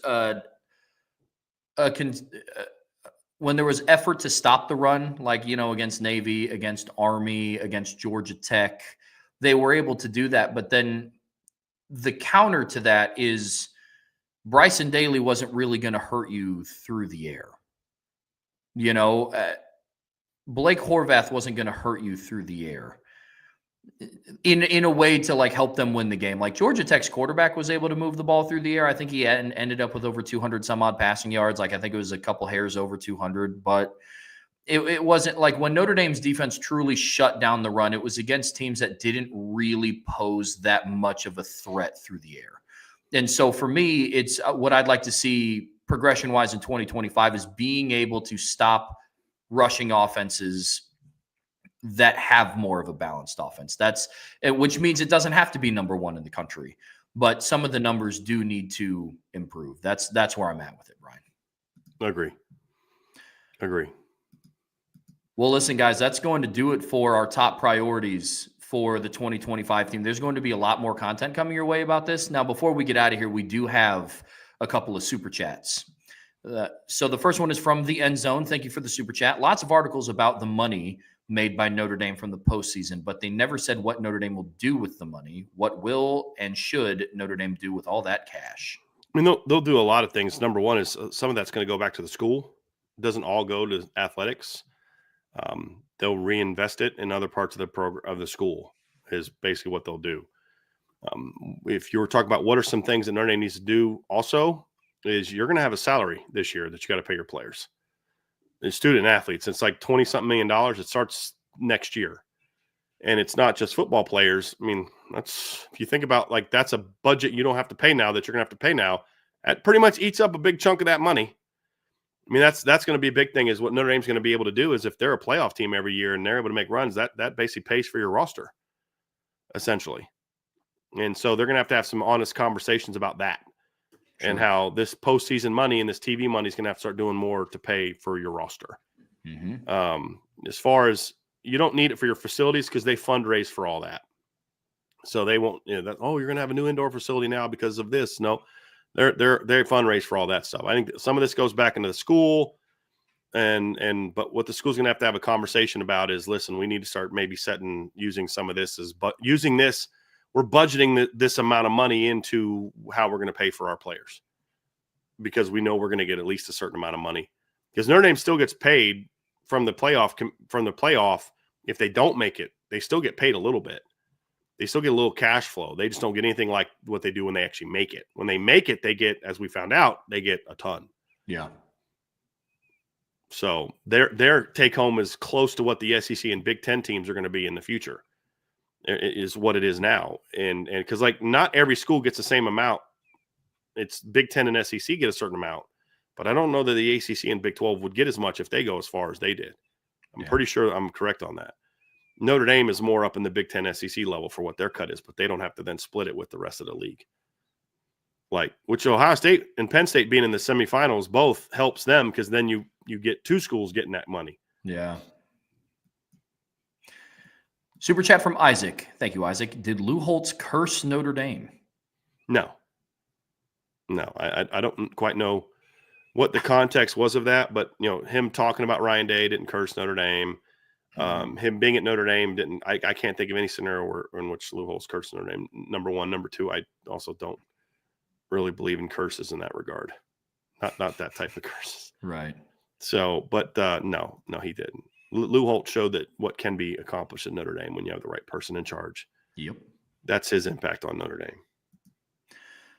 And the final super chat here from Beefeater ND08. Thank you for the super chat. Bryan and Trev, thanks for a great season. I may have missed it, but can you quantify how much the extra big games from the playoff run will help develop the younger players we have on the team? Oh, I mean, it'll be, as far as the guys that played, it's enormous. It's tons more snaps and opportunity. But even the guys that didn't play, you got to see what it takes to be successful. You got to watch the veterans go through it. You got to see the preparation. You got to be on that stage. So it helps you kind of raise your expectations as a program. Like, yeah, we've been on that stage before. We expect to be on that stage. It's to say, that team get it done, but now we're going to step up and we're going to be the team that gets it done. But the other thing too is just, even if you're not playing a bunch, that's a whole month of just practice and preparation that you get. It's almost like Notre Dame's going to get 2 extra springs, because normally their season is over basically after the Indiana game, right? That's how it works. Get to the offseason, you get 15 practices leading up to your bowl game, and then you don't have anything until spring. Well, what Notre Dame got is they got that, but then they also got the week for the Georgia game. They got a week for the Penn State game. They got another week and a half for the Ohio State game. So they basically had that extra month of practice and preparation to play 3 more games. You've added a second amount of spring practices to your team with a lot of those young guys. And the cool thing is, 4 of your incoming freshmen got to practice in those final 3 games. So Jadon Blair, Ethan Long, Blake Hebert, and Madden Faremo got to practice during that extra bowl prep. Now, they weren't playing, but they could practice, and that's going to have a big impact for them. And then now they can become leaders of their class, because then they can help their buddies with, hey, here's the expectations, here's how we do things at Notre Dame. I think all of it. So just that extra work, that extra practice time, that extra teaching time, those extra reps are all going to pay off for these young players, because game reps are not the only reps that matter. They matter most, but practice reps are also huge. And the more you get, the more prepared you're going to be. It also puts the program in a spot where, we can start having conversations in 2025 around the moment not being too big for this team, right? They made it to the biggest possible stage in college football and competed at a high level. They didn't get the result that they wanted to. But now, I think of things like the pageantry of those moments, like going through different media days, and you're having maybe some of those other younger players, like those unsung heroes of the team that were, grinding it out on scout team. They might not have been a part of a media day before, but all the players on Notre Dame sat down at those tables, and people were coming up and talked to them about different things. And you have the pageantry of getting off the plane, and on the tarmac, there's, bands playing your fight song, and you're getting off the plane and you're seeing all these things. And now to some of these players, the level of that isn't new anymore, right? And then on top, you compound that with the preparation that gets put into playing in a major bowl and traveling and playing in national championships. This team is coming back with a lot of experience. So to answer your super chat, it's monumental how meaningful the experiences that they got in this postseason, especially the younger players. So, well, all right, Bryan. I think that'll do it, man. Leave that there for discussion in the chat. I love that. I love that. Well, hey, guys, that's going to do it for us here today. Thank you guys for being with us for the better part of 3.5 hours. We covered a lot of different content today, but don't worry. The offseason is just now getting started. There's going to be a lot of awesome content coming your way. And look, the best way to stay in the loop here is to be sure you hit that like button, hit that subscribe button so you know when we go live here at Irish Breakdown. IB Nation Sports Talk tonight? I believe so, yeah. Okay, awesome. But again, if you have that notification. Actually, I don't know the answer to that, because there's a women's game tonight. Oh, gotcha. So I don't know if they'll be doing one tonight, because Sean's got to do the game tonight. Gotcha. Okay, sounds good. Well, regardless, be sure to hit that notification bell, guys. That's going to let you guys know whenever we do go live. And obviously share this podcast. Whatever platform that you guys listen to this on, be sure to leave us a 5-star review, whether that's Spotify podcast, Apple Podcasts. And the best way to stay in the loop with how we do things here at Irish Breakdown is subscribe to the premium message boards at boards.irishbreakdown.com. Go ahead. Bryan said that he does have a handful of video breakdowns, film breakdowns that are going to be out there on the board. Yeah, I'm just going to be getting some of them over time, yeah. I'm just checking real quick to see because if they're going to have a show tonight, it's going to already be posted. So let me just go check real quick. And they do have one scheduled for tonight. So they'll have one at, looks like 5 o'clock. There we go. So they're going to be talking with Tom Noy. I don't know if that's like a recorded interview or what, but I'd probably be Vince tonight. Sean didn't let me know. We'll have to have a conversation about that. Well, there we go. Well, there will be IB Nation Sports Talk tonight. Bryan and I will be back here again tomorrow at 1 o'clock to keep going through content and diving through what 2025 is going to look like. There's going to be some awesome stuff coming your way, guys. But until tomorrow, for Bryan, I'm Trev, and we'll see you back here very soon on the Irish Breakdown Podcast.